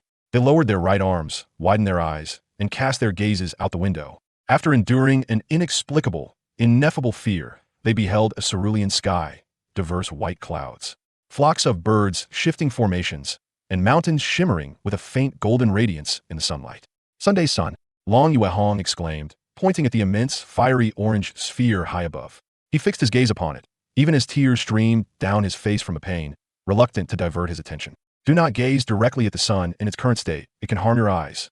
If you must look here," Jiang Bai Mian said, rummaging through the glove compartment while driving and handing something to Long Yuehong. Leaning against the glass, Long Yuehong turned to discover a pair of completely dark sunglasses. Sunglasses. He recalled the term from his studies. "If you won't wear them, then I shall," Shang Jianyao interjected. Long Yuehong glanced over to find Shang Jianyao's eyes reddened, as if on the verge of tears. Did you also stare at the sun?" Long Yuehong chuckled uncontrollably. Next, he observed Shang Jianyao snatch the sunglasses and place them upon his nose. "Hey!" He was momentarily at a loss, unsure whether to feel anger or introspection. "There's another pair here." As Long Yuehong prepared to lunge at Shang Jianyao, Bai Chun in the passenger seat passed him another pair of sunglasses. These sunglasses were more exquisite than Jiang Bai Mian's, resembling two intertwined hearts, with lenses tinted a subtle rose rather than pure black. "Don't break them. I traded a great deal to obtain those," Bai Chun cautioned. "Thank you." Long Yuehong expressed his gratitude sincerely as he donned the sunglasses. Equipped with this gear, he could finally observe the sun attentively, contrasting it with the slides he had seen before. "This is the sun." After an indeterminate period, Long Yuehong sighed, removing the sunglasses to return them to Bai Chun. Shang Jianyao also withdrew his gaze, contemplatively placing Jiang Bai Mian's sunglasses back into the glove compartment. "What are you pondering?" Long Yuehong inquired, glancing at his friend. Shang Jianyao replied seriously, "I was wondering where I could procure a pair of sunglasses." The denizens of the underground building had no need for such items, only a few project teams utilized them. Thus, neither the material supply market nor the small market in the 495th floor activity center had ever featured them. Jiang Bamian exhaled. I knew your priorities were misplaced. Bai Chun smiled and suggested, when we pass through the settlement of the wandering nomads, we might find a pair of decent sunglasses in exchange for a compressed biscuit. I acquire mine that way. Jiang Bamian chimed in. Why did yours require so much? I obtained mine from a female relic hunter who thought they were beautiful and wanted them for herself. Not in need of supplies, Bai Chun reminisced about the encounter. Shang Jianyao and Long Yuehong paid little attention, both leaning against their respective windows, gazing at the unfolding scenery. Whether it was the towering trees on either side or the occasional brown squirrel darting about, they found endless fascination and voiced their admiration. This is quite different from the desolate environment I had envisioned. After some time, Long Yuehong straightened his posture and mused. What did you imagine it to be like? Jiang Baimian asked casually while navigating the bumpy road. Long Yuehong struggled to find the right adjectives. It was. Shang Jianyao turned his head to assist him in articulating dim, cold, damp, oppressive. With skies choked with dust, sunlight unable to pierce the clouds, everything shrouded in gray. Exactly. That's it. Long Yuehong wholeheartedly concurred. Their textbooks had not elaborated on the gray earth environment in detail, merely discussing its state.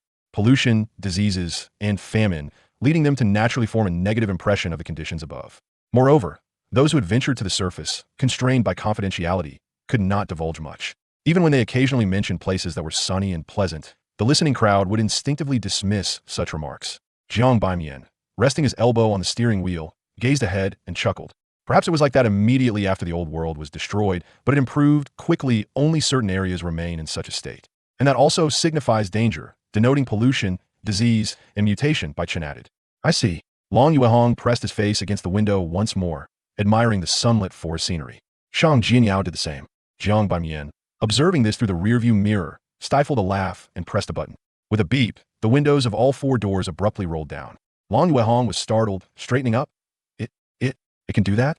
Just letting you breathe the fresh air outside. Jiang Baimian feigned innocence, pretending he hadn't just orchestrated a dramatic moment. Shang Jianyao remained unchanged in his posture, seemingly reveling in the sensation of the wind brushing against his face, appearing rather comical.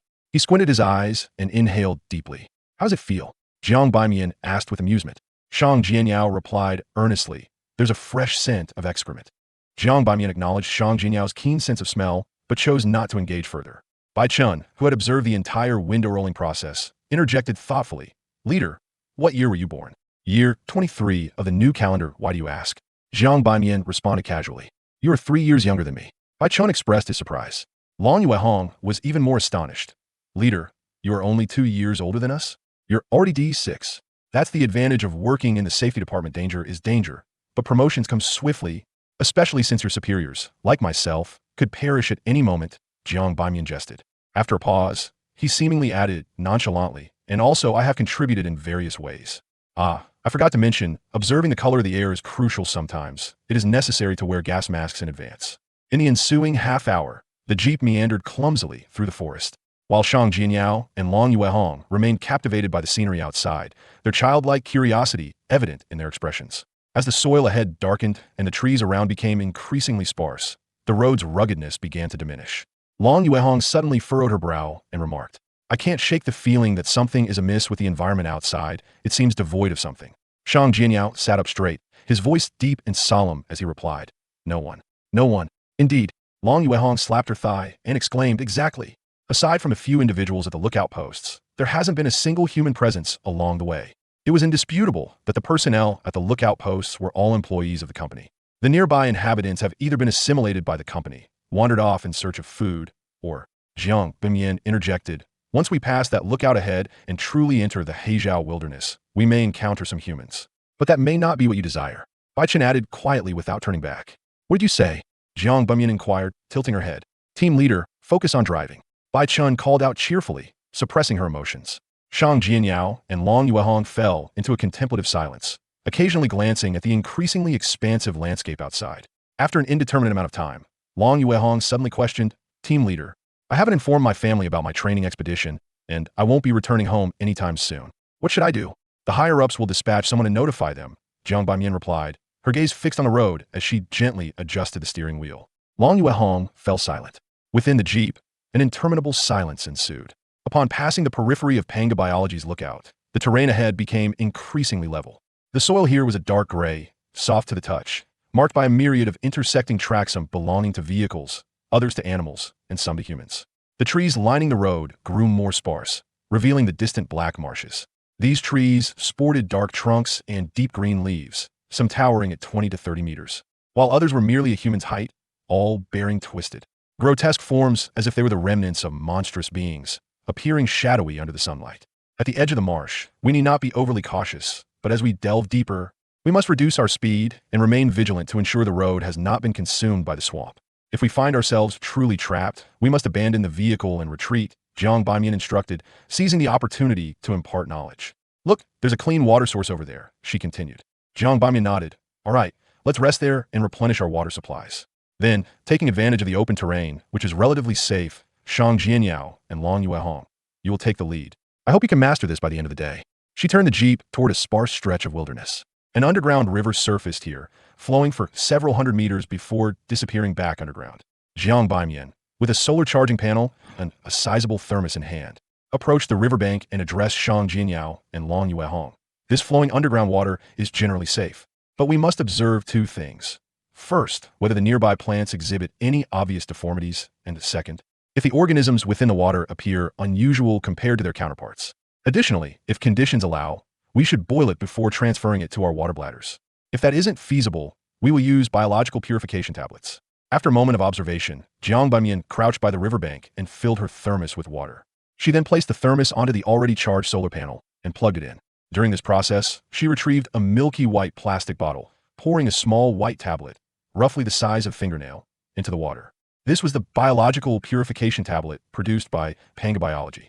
Long Yuehong watched eagerly from the side, seemingly eager to try it herself. For someone who needed to fetch hot water daily from the supply market, this experience was quite novel. With a large family and limited energy rations for children, a thermos was a luxury, compelling them to bring a warm water bottle to the market's hot water room to fill it. Once Jiang Baimian completed her task, she stood up, glanced at Long Yuehong, and playfully scolded.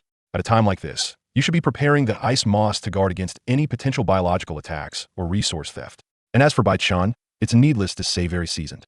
Look, Shang Jianyao is also alert to his surroundings. Suddenly, Shang Jianyao, with his ice moss firearm drawn, pointed towards the source of the river and said, Team leader, there's a shadow over there. Chapter 15, Night Stay. As Jiang Baimian heard this, she swiftly turned to look. Simultaneously, she drew her 9mm ice moss firearm with haste. After a careful observation, she asked, what did the shadow look like?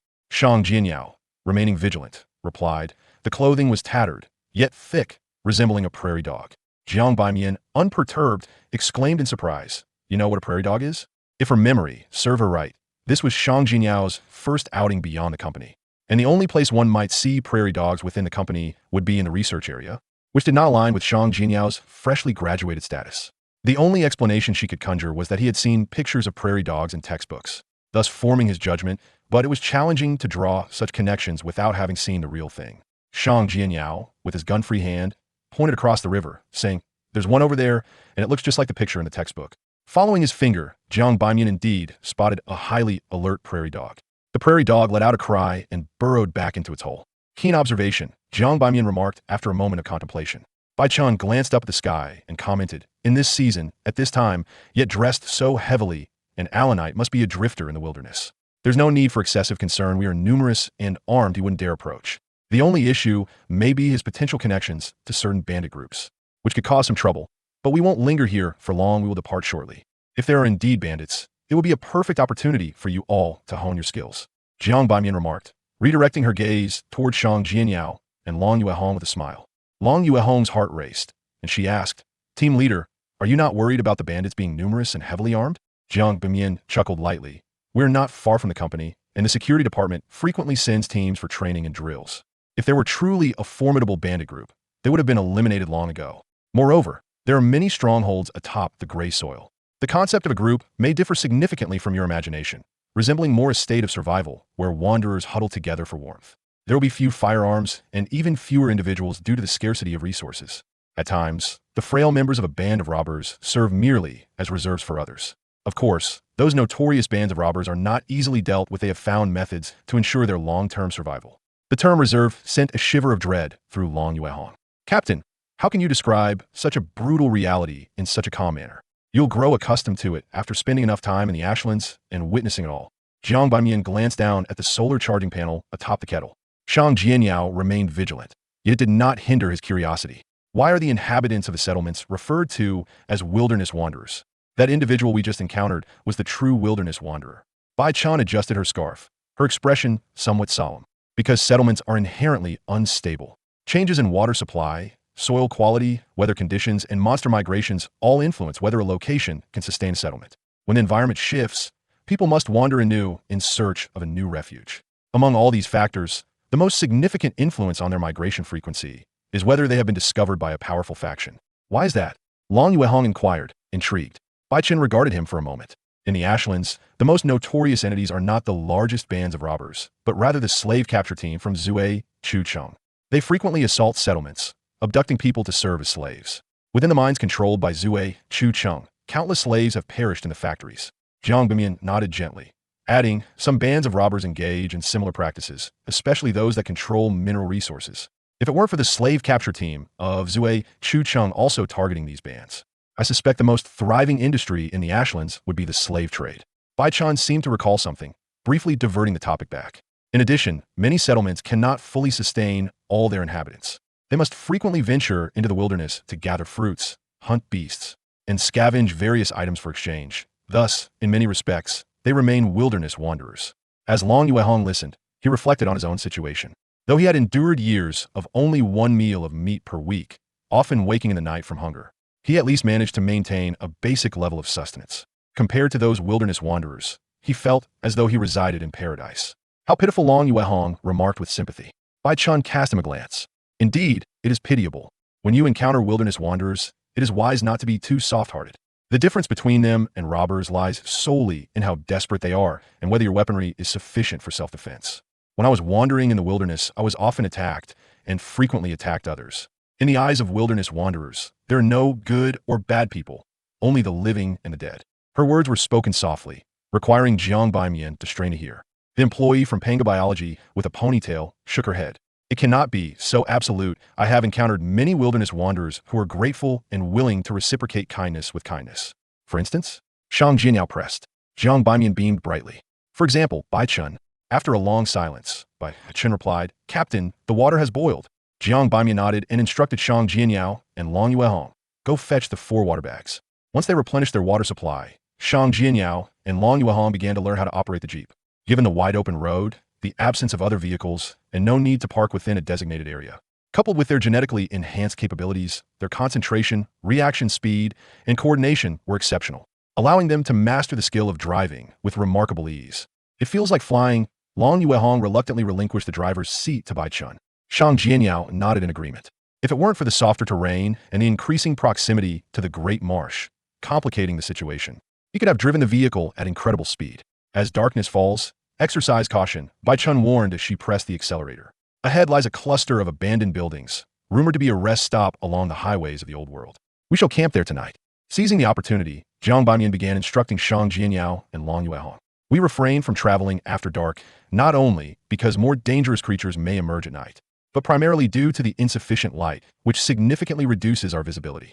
This makes it difficult to spot potential pitfalls and marshes ahead, as well as to detect approaching threats, which can be fatal. You should remember, most beasts and monsters, if identified in advance, are not particularly problematic for adequately armed humans. Our most perilous foes are often our own kind and diseases. Bai Chan interjected, I once encountered a swarm of mutated mosquitoes, each the size of a finger. Their numbers incalculable, converging like a massive cloud, darkening the sky. Their bites release a dreadful toxin that paralyzes both humans and animals, dulling their senses. At that moment, a wave of unease washed over Long Yuehong, intensifying his fear of the wilderness. Shang Jinyao's eyes flickered, seemingly contemplating strategies to combat such creatures.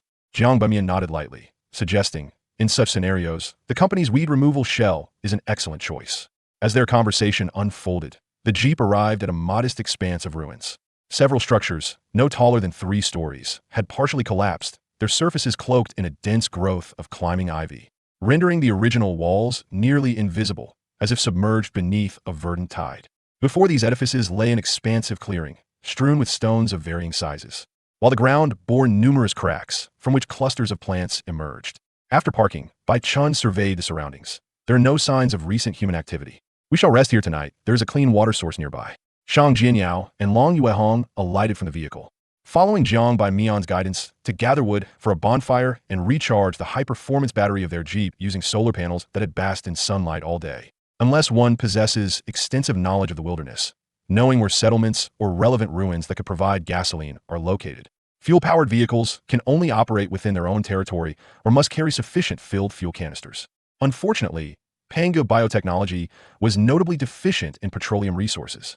As for tents, they had not prepared any, for they could comfortably sleep two in the Jeep while two others stood guard, alternating shifts. Soon, the fire flickered, illuminating the gradually dimming surroundings, as Jiang Bai Mian retrieved several military ration cans and began heating them. Shang Jianyao, after nibbling on an energy bar, patrolled the vicinity with his company-issued assault rifle nicknamed Berserker, remaining vigilant. Suddenly, he sensed something and glanced up at the ivy-clad ruins. At the very edge of those structures, a shadow flitted by before being obstructed from view by debris. Shang Jianyao displayed no fear, calmly addressing Jiang Bai Mian, Bai Chun, and Long Yuehong. "Hurry and eat." "Ah," Long Yuehong replied, bewildered. Shang Jianyao stated evenly, "It seems something is approaching." Chapter 16. Interlude. Long Yuehong jumped, instinctively grasping the Berserker assault rifle beside him, springing to his feet. As he hesitated whether to drop the food container in his other hand, Jiang Bai Mian nonchalantly surveyed the area. "There's no sign of movement." She then smiled at Long Yuehong. "No need to be anxious, it hasn't truly approached yet. Sit down, we can eat once the cans are heated." She patted her grenade launcher, nicknamed Tyrant, resting beside her. On the opposite side of the fire, Bai Chun observed intently for a moment before refocusing on the food. "However, team leader, something is indeed approaching us. Aren't you worried about a sudden attack?" Long Yuehong struggled to comprehend Jiang Bai Mian's demeanor. Jiang Bai Mian fixed her gaze on the already opened cans. "Isn't Shang Jianyao keeping watch for such occurrences? If that thing doesn't come closer, should we just refrain from eating and wait for it? If we allow ourselves to become too hungry or fatigued, it will hinder our performance." A smile gradually formed on her face. "As long as the sky hasn't fallen, it shouldn't prevent us from filling our stomachs." Long Yuehong, still skeptical, sat down, occasionally glancing at Shang Jianyao, fearing he might overlook an enemy that had entered their danger zone. As the flames danced, the savory aroma of the canned food wafted into the air. This was the scent of pork, yellow beans, salt, and spices, intricately blended, causing every individual present to feel as if a hand had reached into their throats, uncontrollably guiding them toward their mouths. "All right," Jiang Bai Mian said with genuine delight. At that moment, atop the collapsed structures where green vines intertwined, a shadow lunged forth, heading directly for Long Yuehong by the bonfire. In the flickering light, Shang Jianyao and the others finally discerned the form of the shadow. It was a female human, clad in tattered rags, revealing her filthy skin, which was densely covered in hair. Her hair hung disheveled and greasy, forming clumps. Her nails were long and sharp, glinting ominously, and her eyes were bloodshot and murky, resembling those of a beast. Her body contorted as she moved swiftly, akin to a monkey swinging through the vines. Bang! Just as Shang Jianyao raised his assault rifle, a gunshot rang out. Thud! The assailant crashed heavily to the ground. Her face turned upwards, an exaggerated, grotesque wound gaping from her left chest to her shoulder, leaving no intact flesh. After convulsing twice, this female human breathed her last. Jiang Bai Mian holstered her Huī Tǔ pistol, calmly stating, "A heartless one." The heartless one. Long Yuehong gazed at the corpse with a mix of astonishment and curiosity. This was a term that anyone studying the history of the Ashen Earth could not overlook, a subject elaborately described in the internal materials of Manga biology. The heartless one, also known as the lost one, refers to humans afflicted with heartlessness disease, also termed beastification disease or ancestral regression disease, indicating that those stricken lose all intellect, thoughts, and emotions, transforming into beast-like creatures driven solely by instincts for predation, survival, and rudimentary tool usage. They are incapable of communication and will aggressively attack normal humans, perceiving them as prey. The onset of heartlessness disease coincided with the cataclysmic collapse of the old world, as city after city saw a rapid transformation of its populace into heartless ones. Many unprepared individuals perished at the hands of these heartless ones. Due to their need to consume sustenance for survival, akin to true beasts, these creatures quickly perished when human order collapsed, and famine ensued, depleting urban stores until only a fraction of their original numbers remained. According to observations from numerous historians of the Ashen Earth, heartless ones not only hunt humans, but also prey on beasts, dig for roots, gather fruits, and capture both mutated and non-mutated rodents for sustenance. In extreme hunger, they may even turn against one another. Such a menu and living environment ensure that heartless ones rarely survive beyond the age of 30, however. They possess a reproductive instinct, leading to a substantial population. Subsequent generations of heartless ones exhibit a slight increase in intelligence and enhanced predatory abilities. Theoretically, once humanity restores a measure of order and acquires sufficient firepower, dealing with these more beastly heartless ones should not pose a significant challenge. Yet, reality proves otherwise. On one hand, while heartless ones lack the understanding to dismantle or maintain weapons, they wield them as if endowed with an instinct for such use. The further removed they are from the initial generation of heartless ones, the more pronounced this instinct becomes. Moreover, the human essence within the heartless ones is tainted, leading to deformities, resulting in a cohort of elite predators amidst the suffering and demise of many heartless ones. In this regard, regardless of how proficient heartless ones may become with weapons, they remain fundamentally devoid of understanding. Scientific research, devoid of understanding in organizational production and maintenance, finds that even the most elite hunters pose little threat against the well-armed human military. After all, humanity wields the technology of induced mutation and genetic modification, which, despite its relative immaturity, can easily overwhelm the Wuxins who rely solely on fate. On the other hand, humanity has yet to uncover the pathogenesis and transmission patterns of Wuxin disease, leading to uncertainty in prevention. Consequently, soldiers are reluctant to venture into areas populated by Wuxins, fearing contagion. Thus, after eliminating the Wuxins in their vicinity, various factions are disinclined to confront those entrenched within the ruins of the old world cities. Even today, Wuxin disease remains a shadow looming over humanity. For those who live peacefully within settlements, even without direct contact with Wuxins, there exists the peril of waking one day devoid of reason and wisdom, transformed into a beast. Strangely, their friends and family exhibit no signs of infection, a conclusion drawn from prolonged isolation and observation. In earlier times, a high-ranking official, paralyzed by fear of Wuxin disease, slept in a quarantine room, donned a gas mask, and wore protective clothing, yet one fateful day succumbed to becoming a Wuxins. Fortunately, since the dawn of the new era, the average incidence of Wuxin disease has not been excessively high. Otherwise, humanity might have already crumbled. The gruesome state of the corpse left Long Yuehong, witnessing such horror for the first time, feeling a pang of nausea, instinctively turning away. It appears to be a first generation, by Chun assessed, recalling the earlier sight. Judging by the state of the clothing, the onset of the disease must be less than a year. Jiang Baimian turned to Shang Jianyao and Long Yuehong, asking, "Do you require me to reiterate the knowledge of Wuxins?" Shang Jianyao did not respond initially, but then remarked, "That is not the shadow I observed earlier." "That shadow was slightly shorter," Jiang Baimian acknowledged. "You two search the corpse for any valuable items, then carry it outside to bury it. Do not stray from the illuminated area." After a moment's thought, she approached the jeep and retrieved 4 dark objects, tossing one to each of them. Walkie-talkies, with an effective range of 2 kilometers, farther in open terrain. "If anything arises, notify me immediately. You both should know how to use them, correct?" "I can repair them," Shang Jianyao replied, sidestepping the question. Both he and Long Yuehong graduated from university with degrees in electronics. Long Yuehong clipped the walkie-talkie to his attire and hesitantly approached the corpse of the Wuxins. The mingling scent of blood and an indescribable stench nearly caused him to retch. Shang Jianyao moved closer, initiating the search, positioning himself at the head of the corpse, where the gunshot wound lay. "Do you need me to carry you?" he inquired of Long Yuehong. Long Yuehong hesitated, thinking it inappropriate for Shang Jianyao to bear the body alone. "I meant, do you need me to carry you?" Shang Jianyao clarified, expressionless. Long Yuehong chuckled awkwardly. No need." He bent down, grasping the corpse by the feet, while Shang Jianyao secured his arms beneath the armpits of the Wuxins. Blood dripped steadily as they carried the body beyond the open space to the edge of the light, where they dug a pit and interred the remains. The sight somewhat dampened Long Yuehong's appetite, leaving him with just a piece of compressed biscuit and half a can of pork with soybeans. As dusk deepened, Jiang Baimian was about to arrange the night watch order when a distant howl resonated. "Awoo!" The sound reverberated through the night, raspy and chilling, akin to a nightmare. As the echo faded, a cacophony of howls erupted from various locations within the marsh, resonating endlessly. Long Yuehong felt a surge of trepidation and couldn't help but ask, "Is that a wolf pack? Have you ever seen a wolf pack dispersed across different locations?" Bai Qin chuckled. "Is it common for the marsh to be filled with the howls of beasts?" Long Yuehong queried uneasily.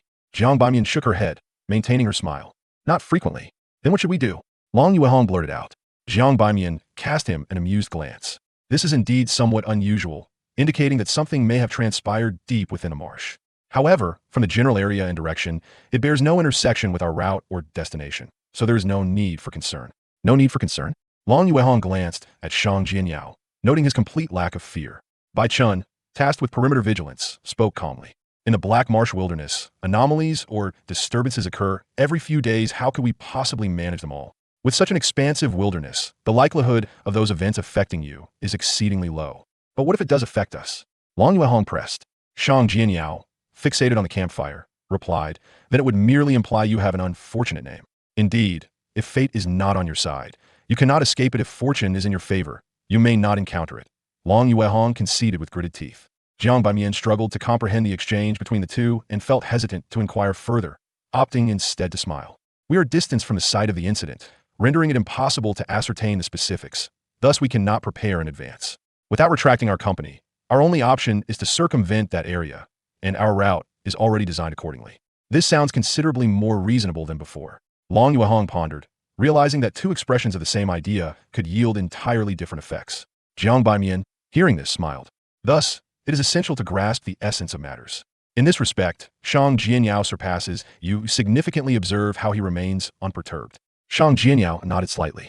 I am merely contemplating whether to participate. Huh? Jiang Baimian, Long Yuehong, and Bai Chun all expressed their confusion. Shang Jianyao opened his mouth, producing a sound, a woo. Chapter 17, On the Road.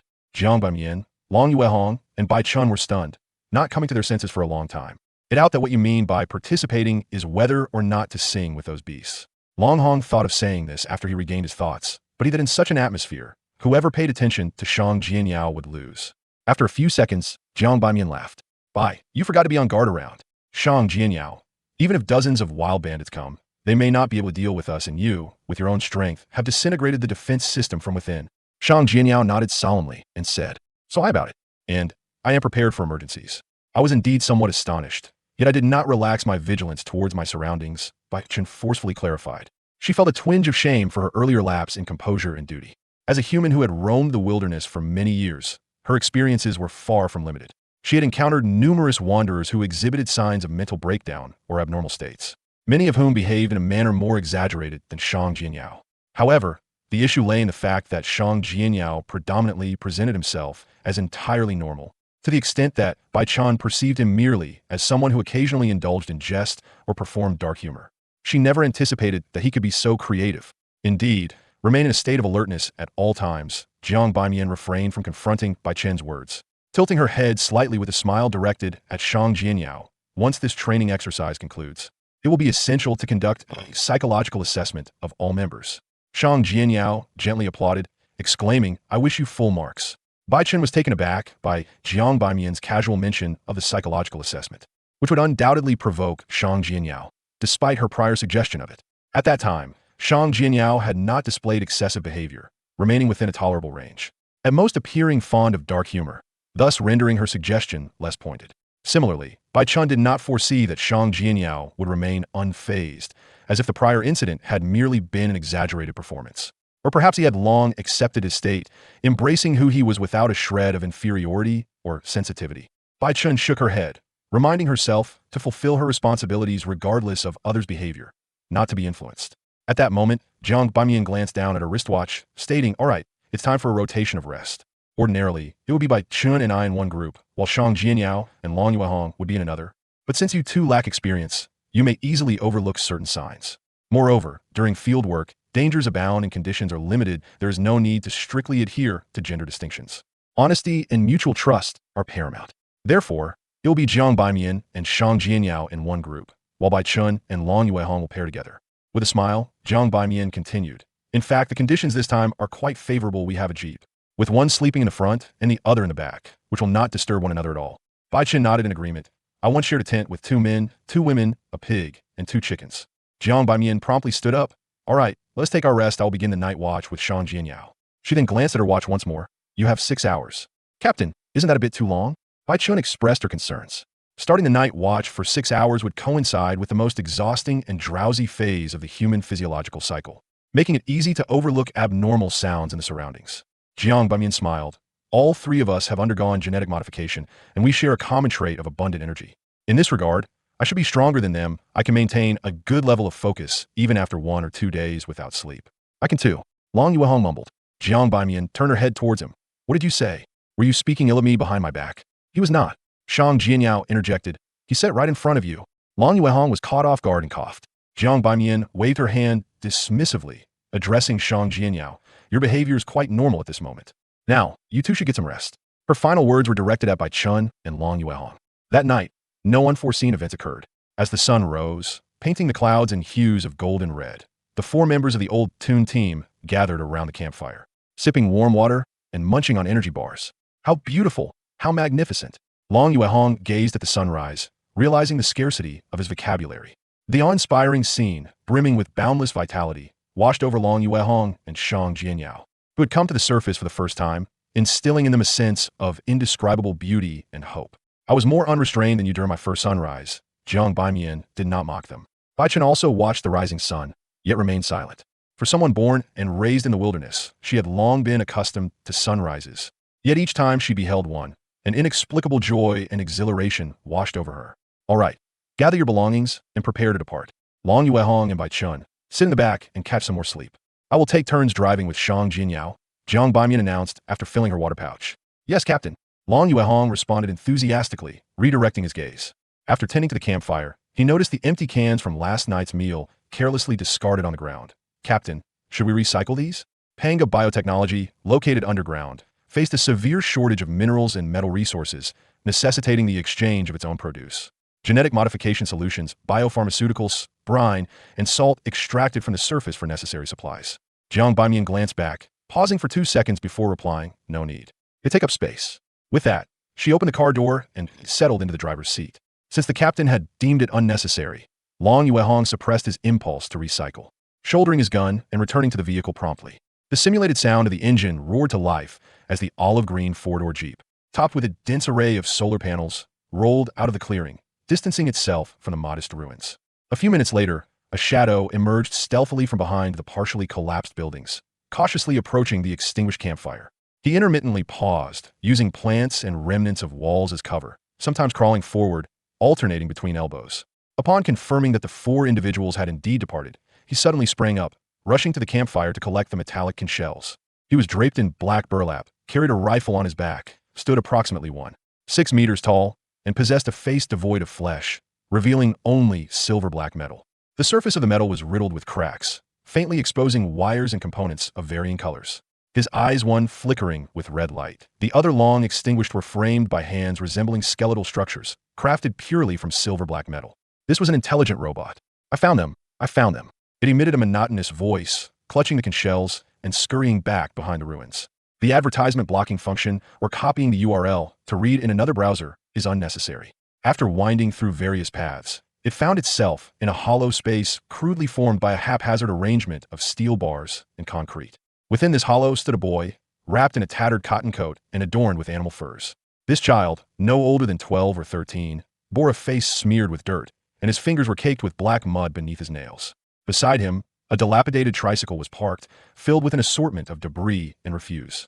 He accepted a few empty canisters, revealing an unmistakable smile. As he sorted the canisters into 3 groups, placing them among different heaps of clutter, he grinned at the intelligent robot, saying, Shao-Chi, this one is almost full. We can get you a new eye soon. Over here, we still need to gather more. Winter is approaching, and we require a substantial supply of food and coal, not to mention your batteries. The things here will be exchanged once we return. The boy scratched his head, sheepishly laughing. We're nearly out of food. Lately, we've been eating a bit too much. Shao-Chi nodded vigorously, maintaining its monotonous tone. Well arranged. Hop on, we're heading back to the settlement. The boy took his place at the tricycle's controls. Amidst the sound of honking, he navigated through the narrow, bumpy remnants of what barely resembled a road, steering into the distance. As he drove, he turned to the intelligent robot behind him and asked, Shao-Chi, do you think that once winter has passed, Mom and Dad will come back? The Jeep maintained a steady pace across the desolate, murky wilderness. Approaching midday, Bai Chun, who was driving, suddenly furrowed her brows after a turn. There's a group of people ahead. Without waiting for Jiang Baimian, Shang Jianyao, and Long Yuehong to respond, she added in a low voice, they've spotted us. Chapter 18. The Deal Unfulfilled.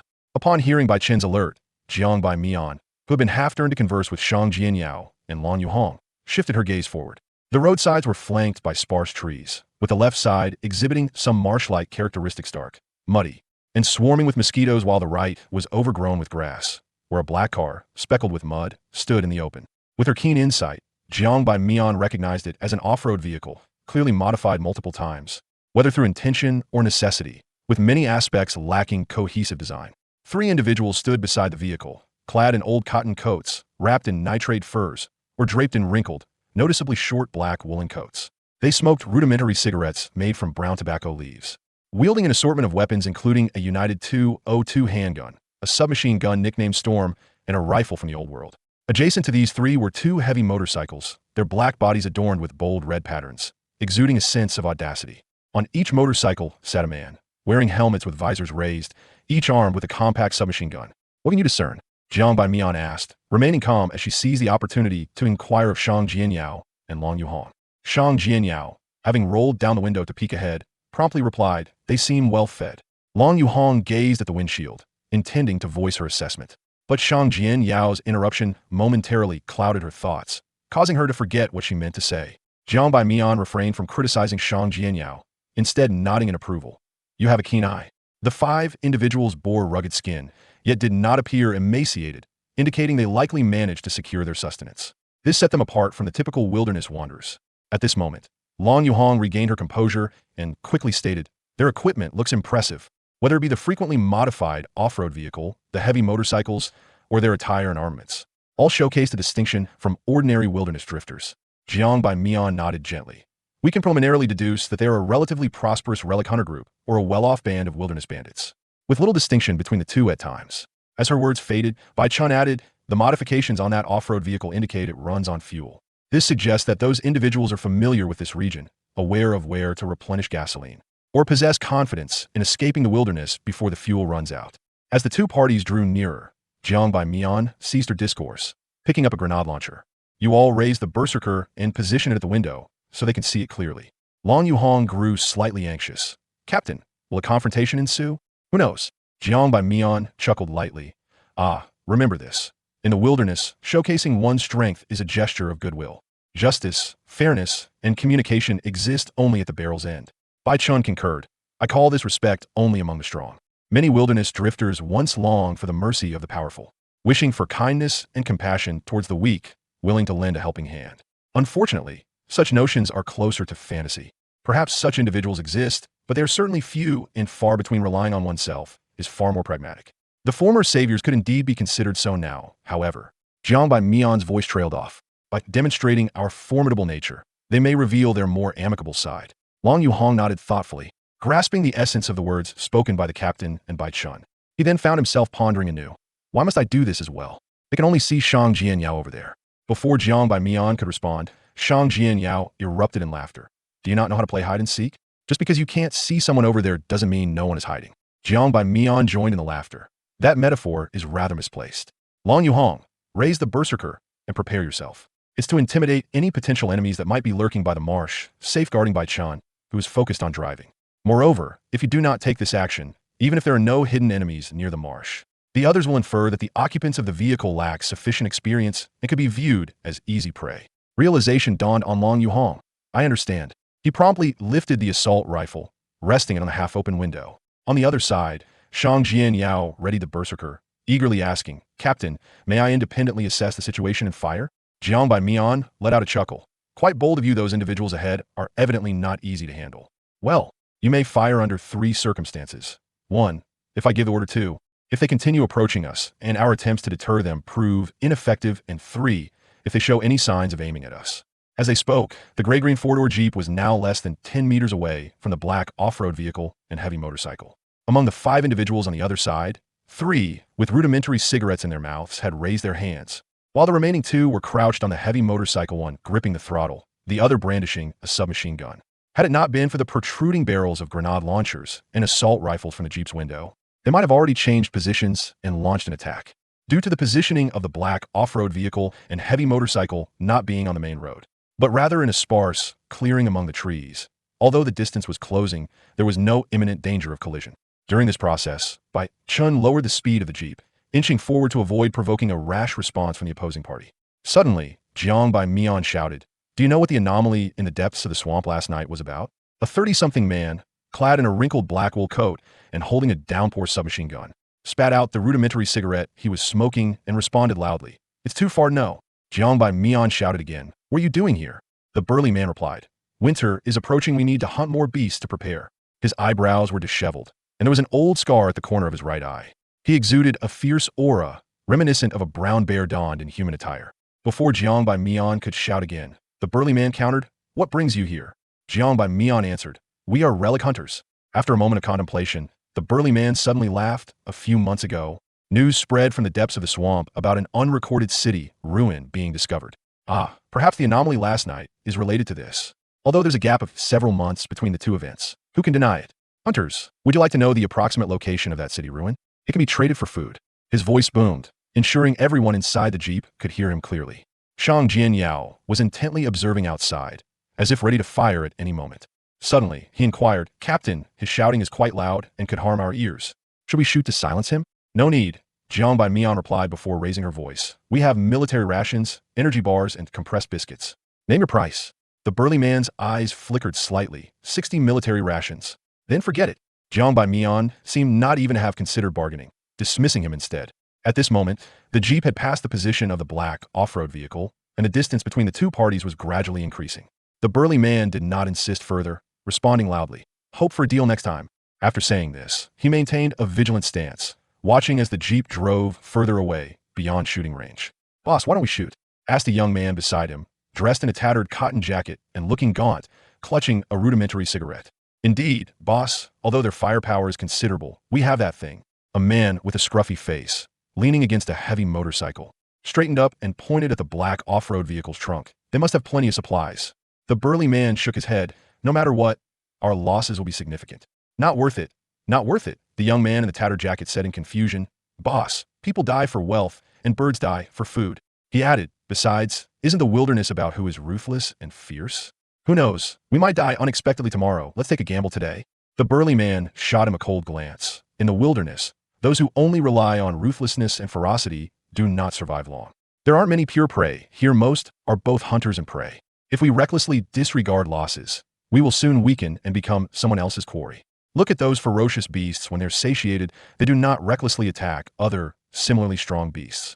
They understand that if they are injured, they may become someone else's prey. Hence, they minimize unnecessary hunts. Do you think you are even inferior to the beasts?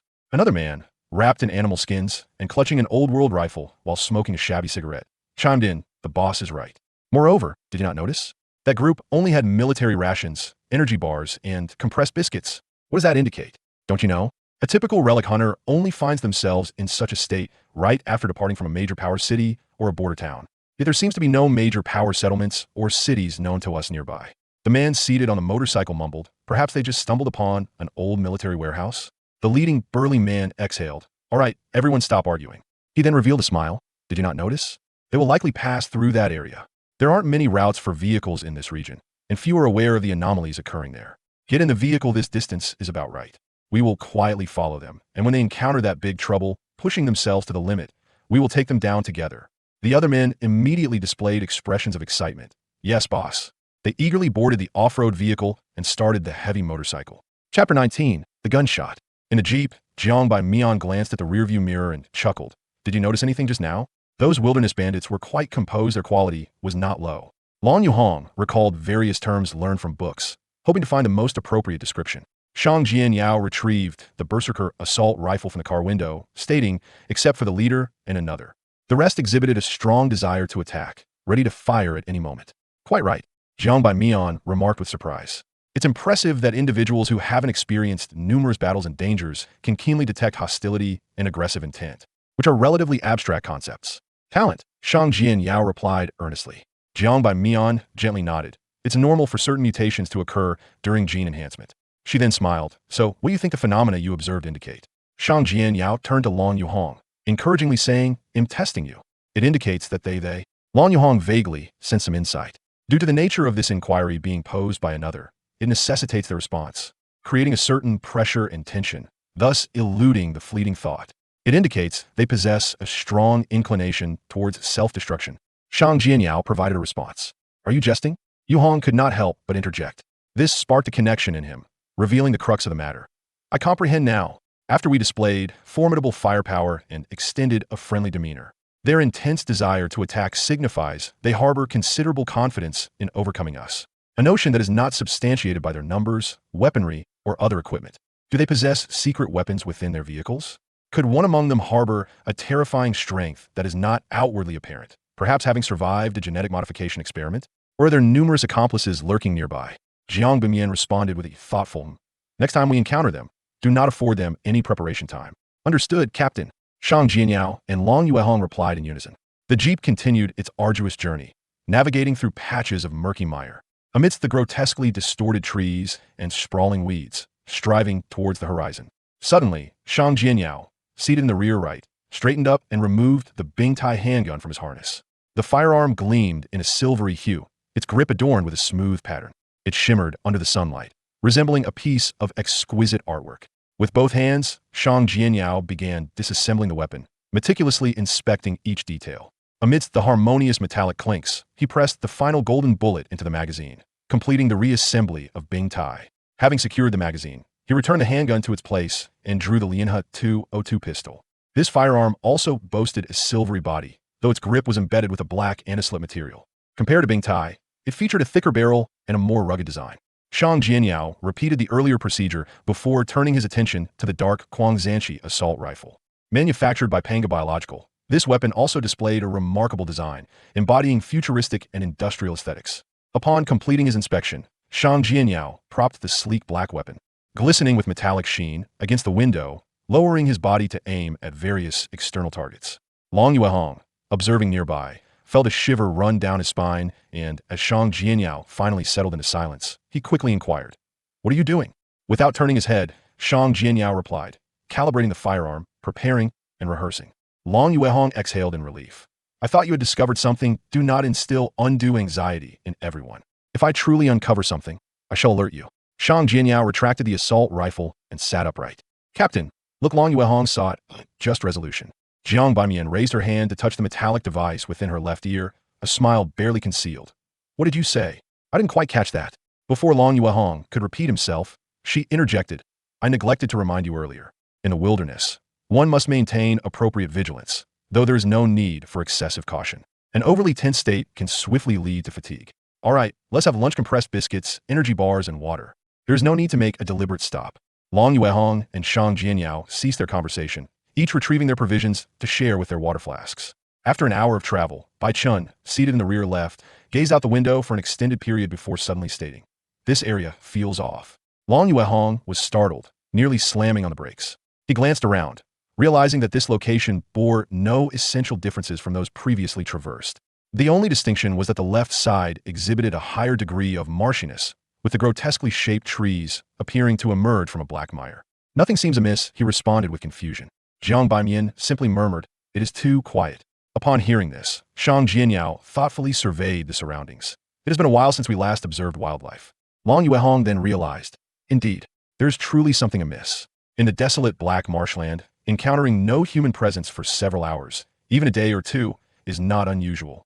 Yet this is a sanctuary for wildlife, where one might occasionally spot various creatures, whether they be squirrels busily gathering provisions for winter, birds flitting through sparse woodlands, or solitary wolves hiding in more concealed spots, observing the jeep. Bai Chun withdrew her gaze and addressed Jiang Baimian. "Captain, let me take the wheel. I fear something may occur in this area." "All right, you possess a better understanding of this terrain and can make the right decisions in the event of an emergency." Jiang Baimian immediately signaled for Long Yuehong to halt. After exchanging positions, Bai Chun accelerated, seemingly eager to pass through this unsettling region swiftly. In this area, the trees on either side remained sparse, the dark mire reflecting faint glimmers of light under the sun, while clusters of weeds thrived in the more open spaces. Everything appeared so normal, yet was devoid of any sound, resembling a large oil painting. Feeling as though the very wind outside had stilled, Long Yuehong's heart raced, and he cautiously suggested, "Why is it worsening? Shall we take another route?" Bai Chun did not mock Long Yuehong, but nodded earnestly. "Let us drive for another 2 minutes. If nothing changes, we will turn back." As she spoke, she glanced at Jiang Baimian, seeking the captain's approval. Jiang Baimian acquiesced. As they conversed, the jeep passed through a shadowy area.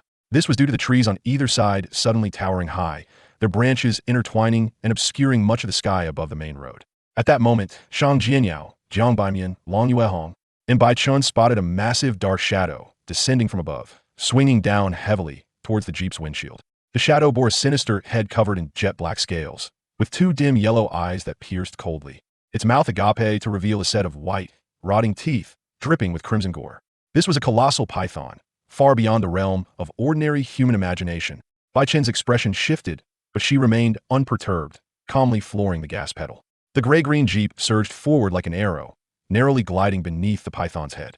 The distance between them widened instantaneously, and Shang Jianyao regained his composure, raising the Quangzanshi assault rifle and pivoting his body to aim it out the window. Then, he discerned the form of the colossal python. The sudden assailant was at least 2 meters in diameter, its length distinctly surpassing 10 meters, with its tail coiled around the tree in multiple loops. Its surface was adorned with thick, obsidian scales that shimmered with a metallic luster under the sunlight filtering through the foliage. At that moment, Bai Chen adjusted the steering wheel to the right, causing the Jeep to slightly angle. This maneuver enabled Shang Jianyao, seated in the rear right, to aim at the massive python. Bang, bang, bang. Shang Jianyao pulled the trigger, unleashing a series of shots. The bullet struck the python's surface, creating exaggerated sparks. However, they failed to penetrate the thick, dark scales, merely leaving cracked patterns on the outer layer. Astonishingly, the Berserker assault rifle could not inflict harm upon this fearsome serpent. The python seemed to sense the pain, emitting a hissing sound, opening its mouth to expel a cloud of yellow-green gas. This gas rapidly expanded, enveloping the surroundings in a faint yellow-green mist. Clumps of weeds withered and collapsed to the ground within the fog. "Close the windows." Jiang Bai Mian calmly issued the command. She then added, "It's the He Zhao Tai Shi." Upon hearing this, Long Yuehong, who had just regained his composure, felt cold sweat bead on his forehead. During a previous training session, he and Shang Jianyao had heard Bai Chen mention the dangerous creatures inhabiting the He Zhao wilderness, among which was the He Zhao Tai Shi. This species of python was mutated due to pollution during the cataclysm of the Old World, yet had stabilized its genetic lineage. Its most notable feature was its exterior, covered in layers of iron-like, slick scales, rendering most firearms ineffective. Additionally, they possessed venom sacs that could spray corrosive venom, generating a terrifying, toxic mist harmful to both flora and fauna. The combination of these traits transformed the He Zhao Tai Shi into a nightmarish creature. Even a considerable military force would find it difficult to contend with, unless equipped with heavy or specialized weaponry. Furthermore, the He Zhao Tai Shi appeared to possess an instinctive ability to sense danger, meaning that if someone hid in the distance and aimed a sniper rifle at its vulnerable eyes, it could react instantaneously to evade the attack. For this reason, the He Zhao Tai Shi was classified as a monster rather than a beast. The creature now before Shang Jianyao, Long Yuehong, and others was significantly larger than Bai Chen had described. In the distance, a group of individuals stealthily trailing the Jeep reacted to the gunfire echoing from ahead. They exchanged glances, a glimmer of excitement crossing their faces. "It has begun," their leader remarked with a smile. Chapter 20, The Race. Seated in the front of a black off-road vehicle, a young man clad in a tattered cotton jacket turned his head and eagerly inquired, "Boss, should we pursue them now?" The burly man with a fierce demeanor, bearing an old scar at the corner of his right eye, shook his head with a smile. "No need to rush. Given their firepower and demonstrated experience, they should be able to hold out for a while longer. Besides, the sheer size of the He Zhao Tai Shi means its straight-line speed cannot compare to that of the Jeep. If we arrive too early, we might find ourselves caught in a crossfire, which would be perilous. Moreover, we must take this opportunity to prepare." Ji Shun stopped the car. "Yes, boss." The driver, an older man draped in animal pelts, brought the black off-road vehicle to a halt. The burly man, armed with a downpour submachine gun, exited the vehicle and approached the trunk. He proceeded to remove his crumpled black wool coat and handed it, along with his weapon, to a companion on a nearby heavy motorcycle. After completing this task, he opened the trunk, bent down, and grasped an object within. His face flushed, veins bulging, and knees bending under the strain, he gradually stepped back, revealing a battered, square wooden box large enough to contain a person. With a clatter, the box was set upon the ground, and, as it was opened, its contents became visible. Inside lay an iron-black object resembling armor, yet composed of numerous metallic skeletal structures. "Ayu, Ji Shun, lend me a hand," the burly man called to the young man in the tattered jacket and the middle-aged driver. Ayu and Ji Shun approached, each taking a side, and together they lifted the item from the box with relative ease. As gravity took hold, the object swiftly unfolded, revealing a complete form.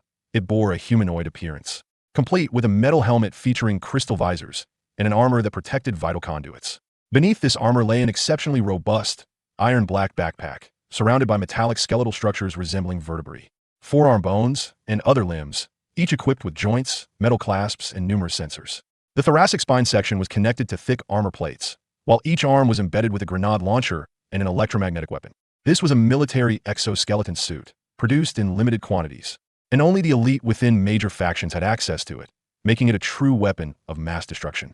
It not only enhanced the wearer's strength, speed, and balance beyond human limits through its intricate sensor systems, but also integrated a range of weaponry. Precise targeting systems, combat assistance systems, comprehensive warning systems, and gas filtration systems, along with ballistic armor for vital areas.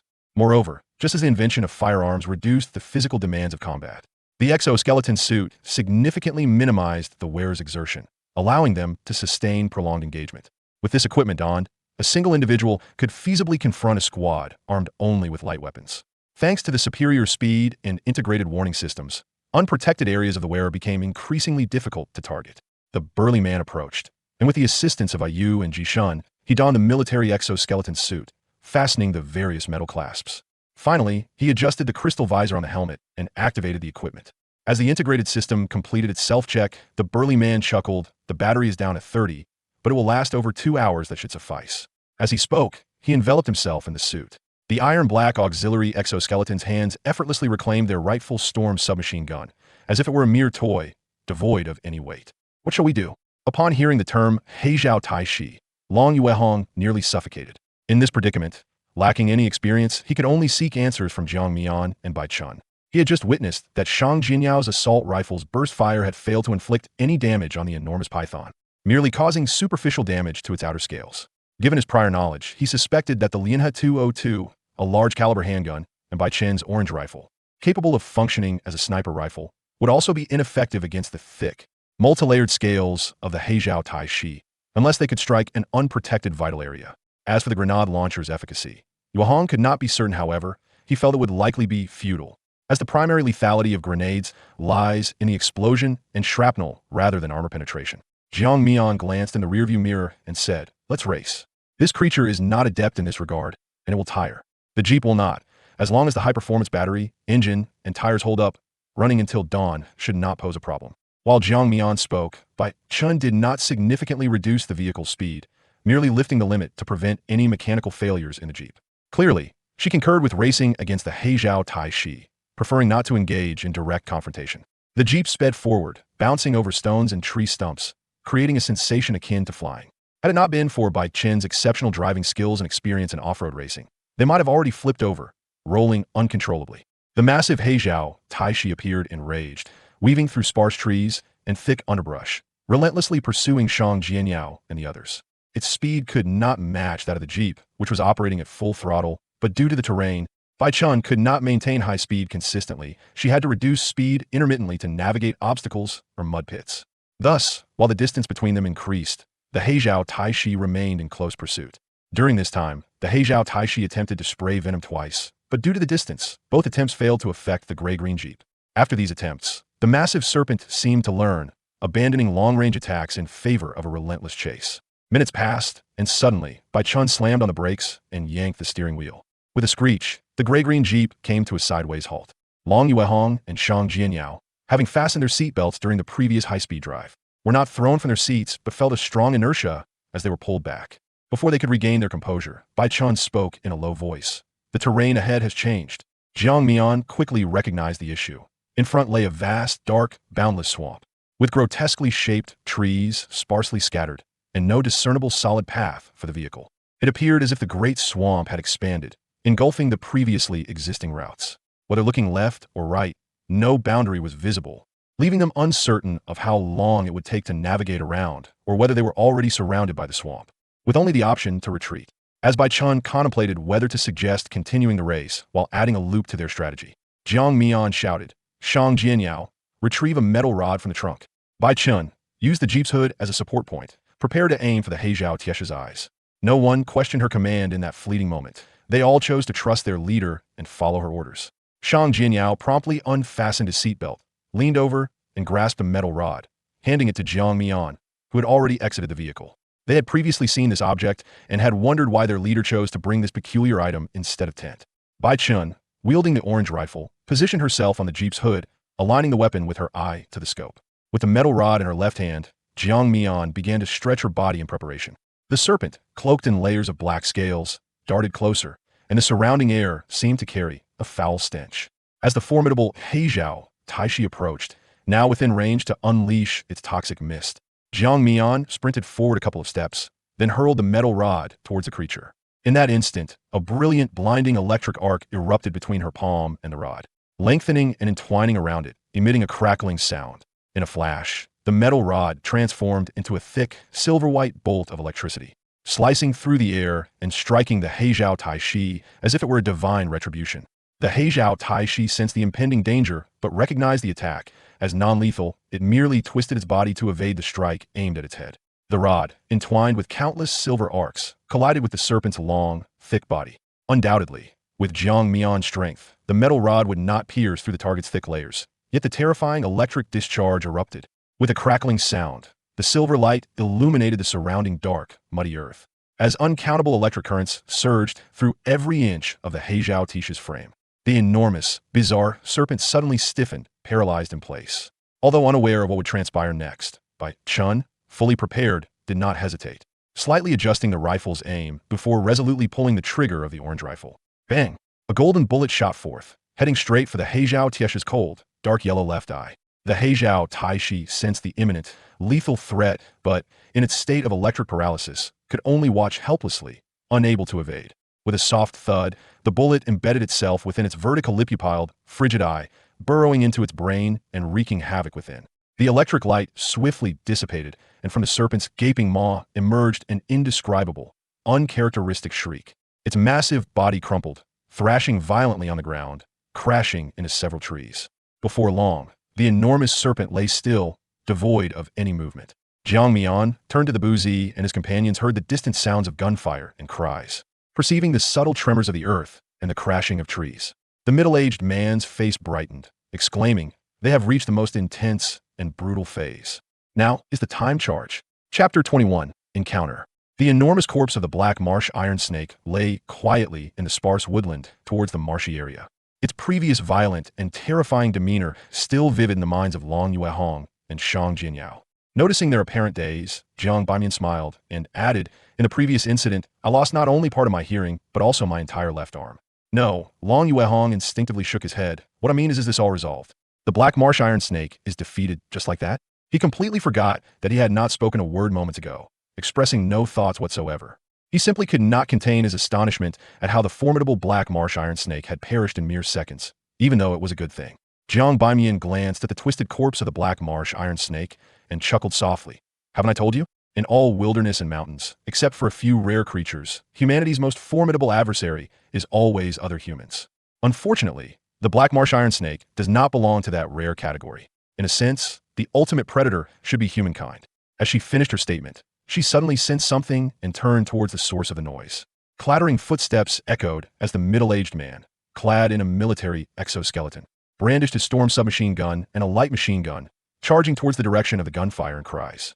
Behind him, two heavy motorcycles flanked his sides for protection, while a black off-road vehicle trailed at a distance, not intending to engage in the initial skirmish, but rather to clean up afterward. Yu, Ji Shun, and others held great confidence in the military exoskeleton, believing that their leader alone could effortlessly handle the wounded relic hunters and the black marsh iron snake. The middle-aged man's metal helmet reflected the scene ahead. A black marsh iron snake, thicker than two ordinary buckets and covered in thick, dark scales, lay silently by the roadside, surrounded by broken trees and its own blood and brain matter. A green 4C Jeep was parked sideways a few dozen meters away, with two men in gray camouflage, one standing by the right door and the other by the left side of the trunk, both wielding dark assault rifles. A tall woman with a ponytail was rubbing her left shoulder, positioned between the gray-green Jeep and the snake's corpse. Notably closer to the front at that moment, the woman turned to face her companions, and at the front of the Jeep, a long-barreled rifle was propped up, with another woman crouching behind it, adjusting the scope. At that instant, the middle-aged man felt a surge of adrenaline as he instinctively dodged. With the aid of the exoskeleton, he leaped to the right, covering several meters in an instant. A gunshot rang out as Bai Chun pulled the trigger, and a bullet zipped through the space where the middle-aged man had just been, striking a distant tree trunk. Realizing the gravity of the situation, he felt a mix of shock and regret. How are they unharmed? The black marsh iron snake is dead, just like that? They dispatched it so quickly and even had time to converse. How did they accomplish that? Were it not for the comprehensive early warning system, I would have perished without a moment's notice. In the midst of his rapid thoughts, the middle-aged man made a swift decision. even if the adversaries had effortlessly slain the black marsh iron snake. Showcasing their terrifying strength, he had to press forward and provide fire support. At this moment, if he turned and fled, it wouldn't pose a significant problem for him with the military exoskeleton, but Yu and Ji Shun would not escape. Moreover, he did not believe that he, clad in the military exoskeleton, would necessarily be faster than the black marsh iron snake, whose strength and resilience far surpassed his own. Given that the adversaries had easily dealt with the black marsh iron snake, could he truly evade them? As soon as his feet hit the ground, he raised his light machine gun and began firing furiously toward the opposite side. The ground erupted with splashes of mud, and the doors of the gray-green jeep were riddled with bullet holes. Before Bai Chun even fired, Jiang Baimian, who had first noticed their presence, drew her United 202 pistol with her right hand while her leg muscles tensed, sprinting like a cheetah towards the massive corpse of the black marsh iron snake. Her reaction stemmed from the belief that hiding behind the jeep might be too late, and she felt the need for a crossfire point to support each other. Additionally, the defensive capabilities of the snake's corpse far exceeded those of the jeep. Unfortunately, the energy for her biomechanical limb required time to recharge after a full discharge, leaving Jiang Baimian to devise alternative strategies against their foes. As she sprinted, Shang Jianyao neglected to return to the jeep before exiting from the opposite side. Bracing himself against the door, using his waist and abdomen to propel himself over the vehicle's top, landing on Bai Chen's side. Having undergone genetic modification and rigorous training, his physical prowess was on full display at that moment. Just after Bai Chun fired, Shang Jianyao bent his knees, crouched low, and made quick strides to her side, taking cover behind the front of the vehicle. This maneuver was part of their training. When faced with gunfire, if one wished to use a vehicle as a protective barrier, it was critical to choose the front, as other parts could easily be perforated by bullets. Consequently, Long Yuehong, despite feeling anxious, managed to react in time and join Shang Jianyao on the right side. Upon noticing that the target equipped with the military exoskeleton remained unscathed, Bai Chun decisively pulled back her rifle and crouched low. The deafening sound of machine gun fire reverberated, sending adrenaline coursing through the three, making their bodies tense involuntarily. Meanwhile, Jiang Baimian leaped towards the rear of the black marsh iron snake's body just before the light machine gun's fire swept through, swiftly taking cover. The outer layer of the snake's pitch-black scales cracked under the sustained assault, but 2 additional layers remained intact. Even if those layers were breached, the flesh of the black marsh iron snake possessed formidable damage reduction. Not to mention the 3 additional layers of dark scales guarding the inner flesh that led towards Jiang Baimian's body. It is nearly impossible to penetrate the corpse of the He Zhaotai Shi with a light machine gun, unless one can consistently aim at a single spot, possesses sufficient ammunition, and remain stationary without crawling or shifting positions. With the aid of an exoskeleton apparatus, a robust man swiftly approached the He Zhaotai Shi in the gray-green jeep, suppressing Bai Chun, Shang Jianyao, Long Yuehong, and Jiang Baimian to the point where they dared not expose themselves to counterattack. Once the barrel became exceedingly heated and the limited ammunition wrapped around him was depleted, the man discarded the light machine gun and raised the Baoyu submachine gun slung across his body in his right hand. His left arm elevated, directing the attached grenade launcher forward. Simultaneously, the crystal visor of the exoskeleton helmet displayed the corresponding pattern of the precision targeting system. A flurry of numbers rapidly flickered around this targeting pattern, assisting the man in selecting an appropriate trajectory for the projectile. Upon firing the grenade, the gray-green jeep would undoubtedly be obliterated, and Bai Chun, Shang Jianyao, and Long Yuehong, who were taking cover at the front of the vehicle, would find no escape from the ensuing destruction. However, such an action would result in significant loss to the jeep and its contents. For the wilderness bandits, resources represent the ultimate goal of their skirmishes. After a moment of hesitation, the man altered his aim, targeting the position of Jiang Baimian. While continuing to suppress Jiang Baimian with the Baoyu submachine gun, he utilized the comprehensive warning system's thermal module to ascertain the precise location of the adversary. During this process, he signaled 2 companions on heavy motorcycles approaching from behind to maneuver around and flank the jeep, providing suppressive fire to prevent the enemy from interfering. The 2 bandits, familiar with such scenarios, understood his intent without the need for further instruction and promptly veered away from the He Zhaotai Shi, closing in on the front of the jeep from the side. With a rapid succession of gunfire, they displayed remarkable skill, gripping the handlebars with one hand while firing bursts with a compact submachine gun, compelling Shang Jianyao, Long Yuehong, and Bai Chun to remain hidden. As the orange, red, and green hues of Jiang Baimian's figure finally registered in the eyes of the bandit leader, a sinister smile crept across his face as he began to select the trajectory for the grenade. Following the fall of the He Zhaotai Shi, despite its considerable size, the corpse was relatively low, well beneath the height of the jeep, making it ineffective as cover, provided the shooting distance and grenade trajectory were appropriate.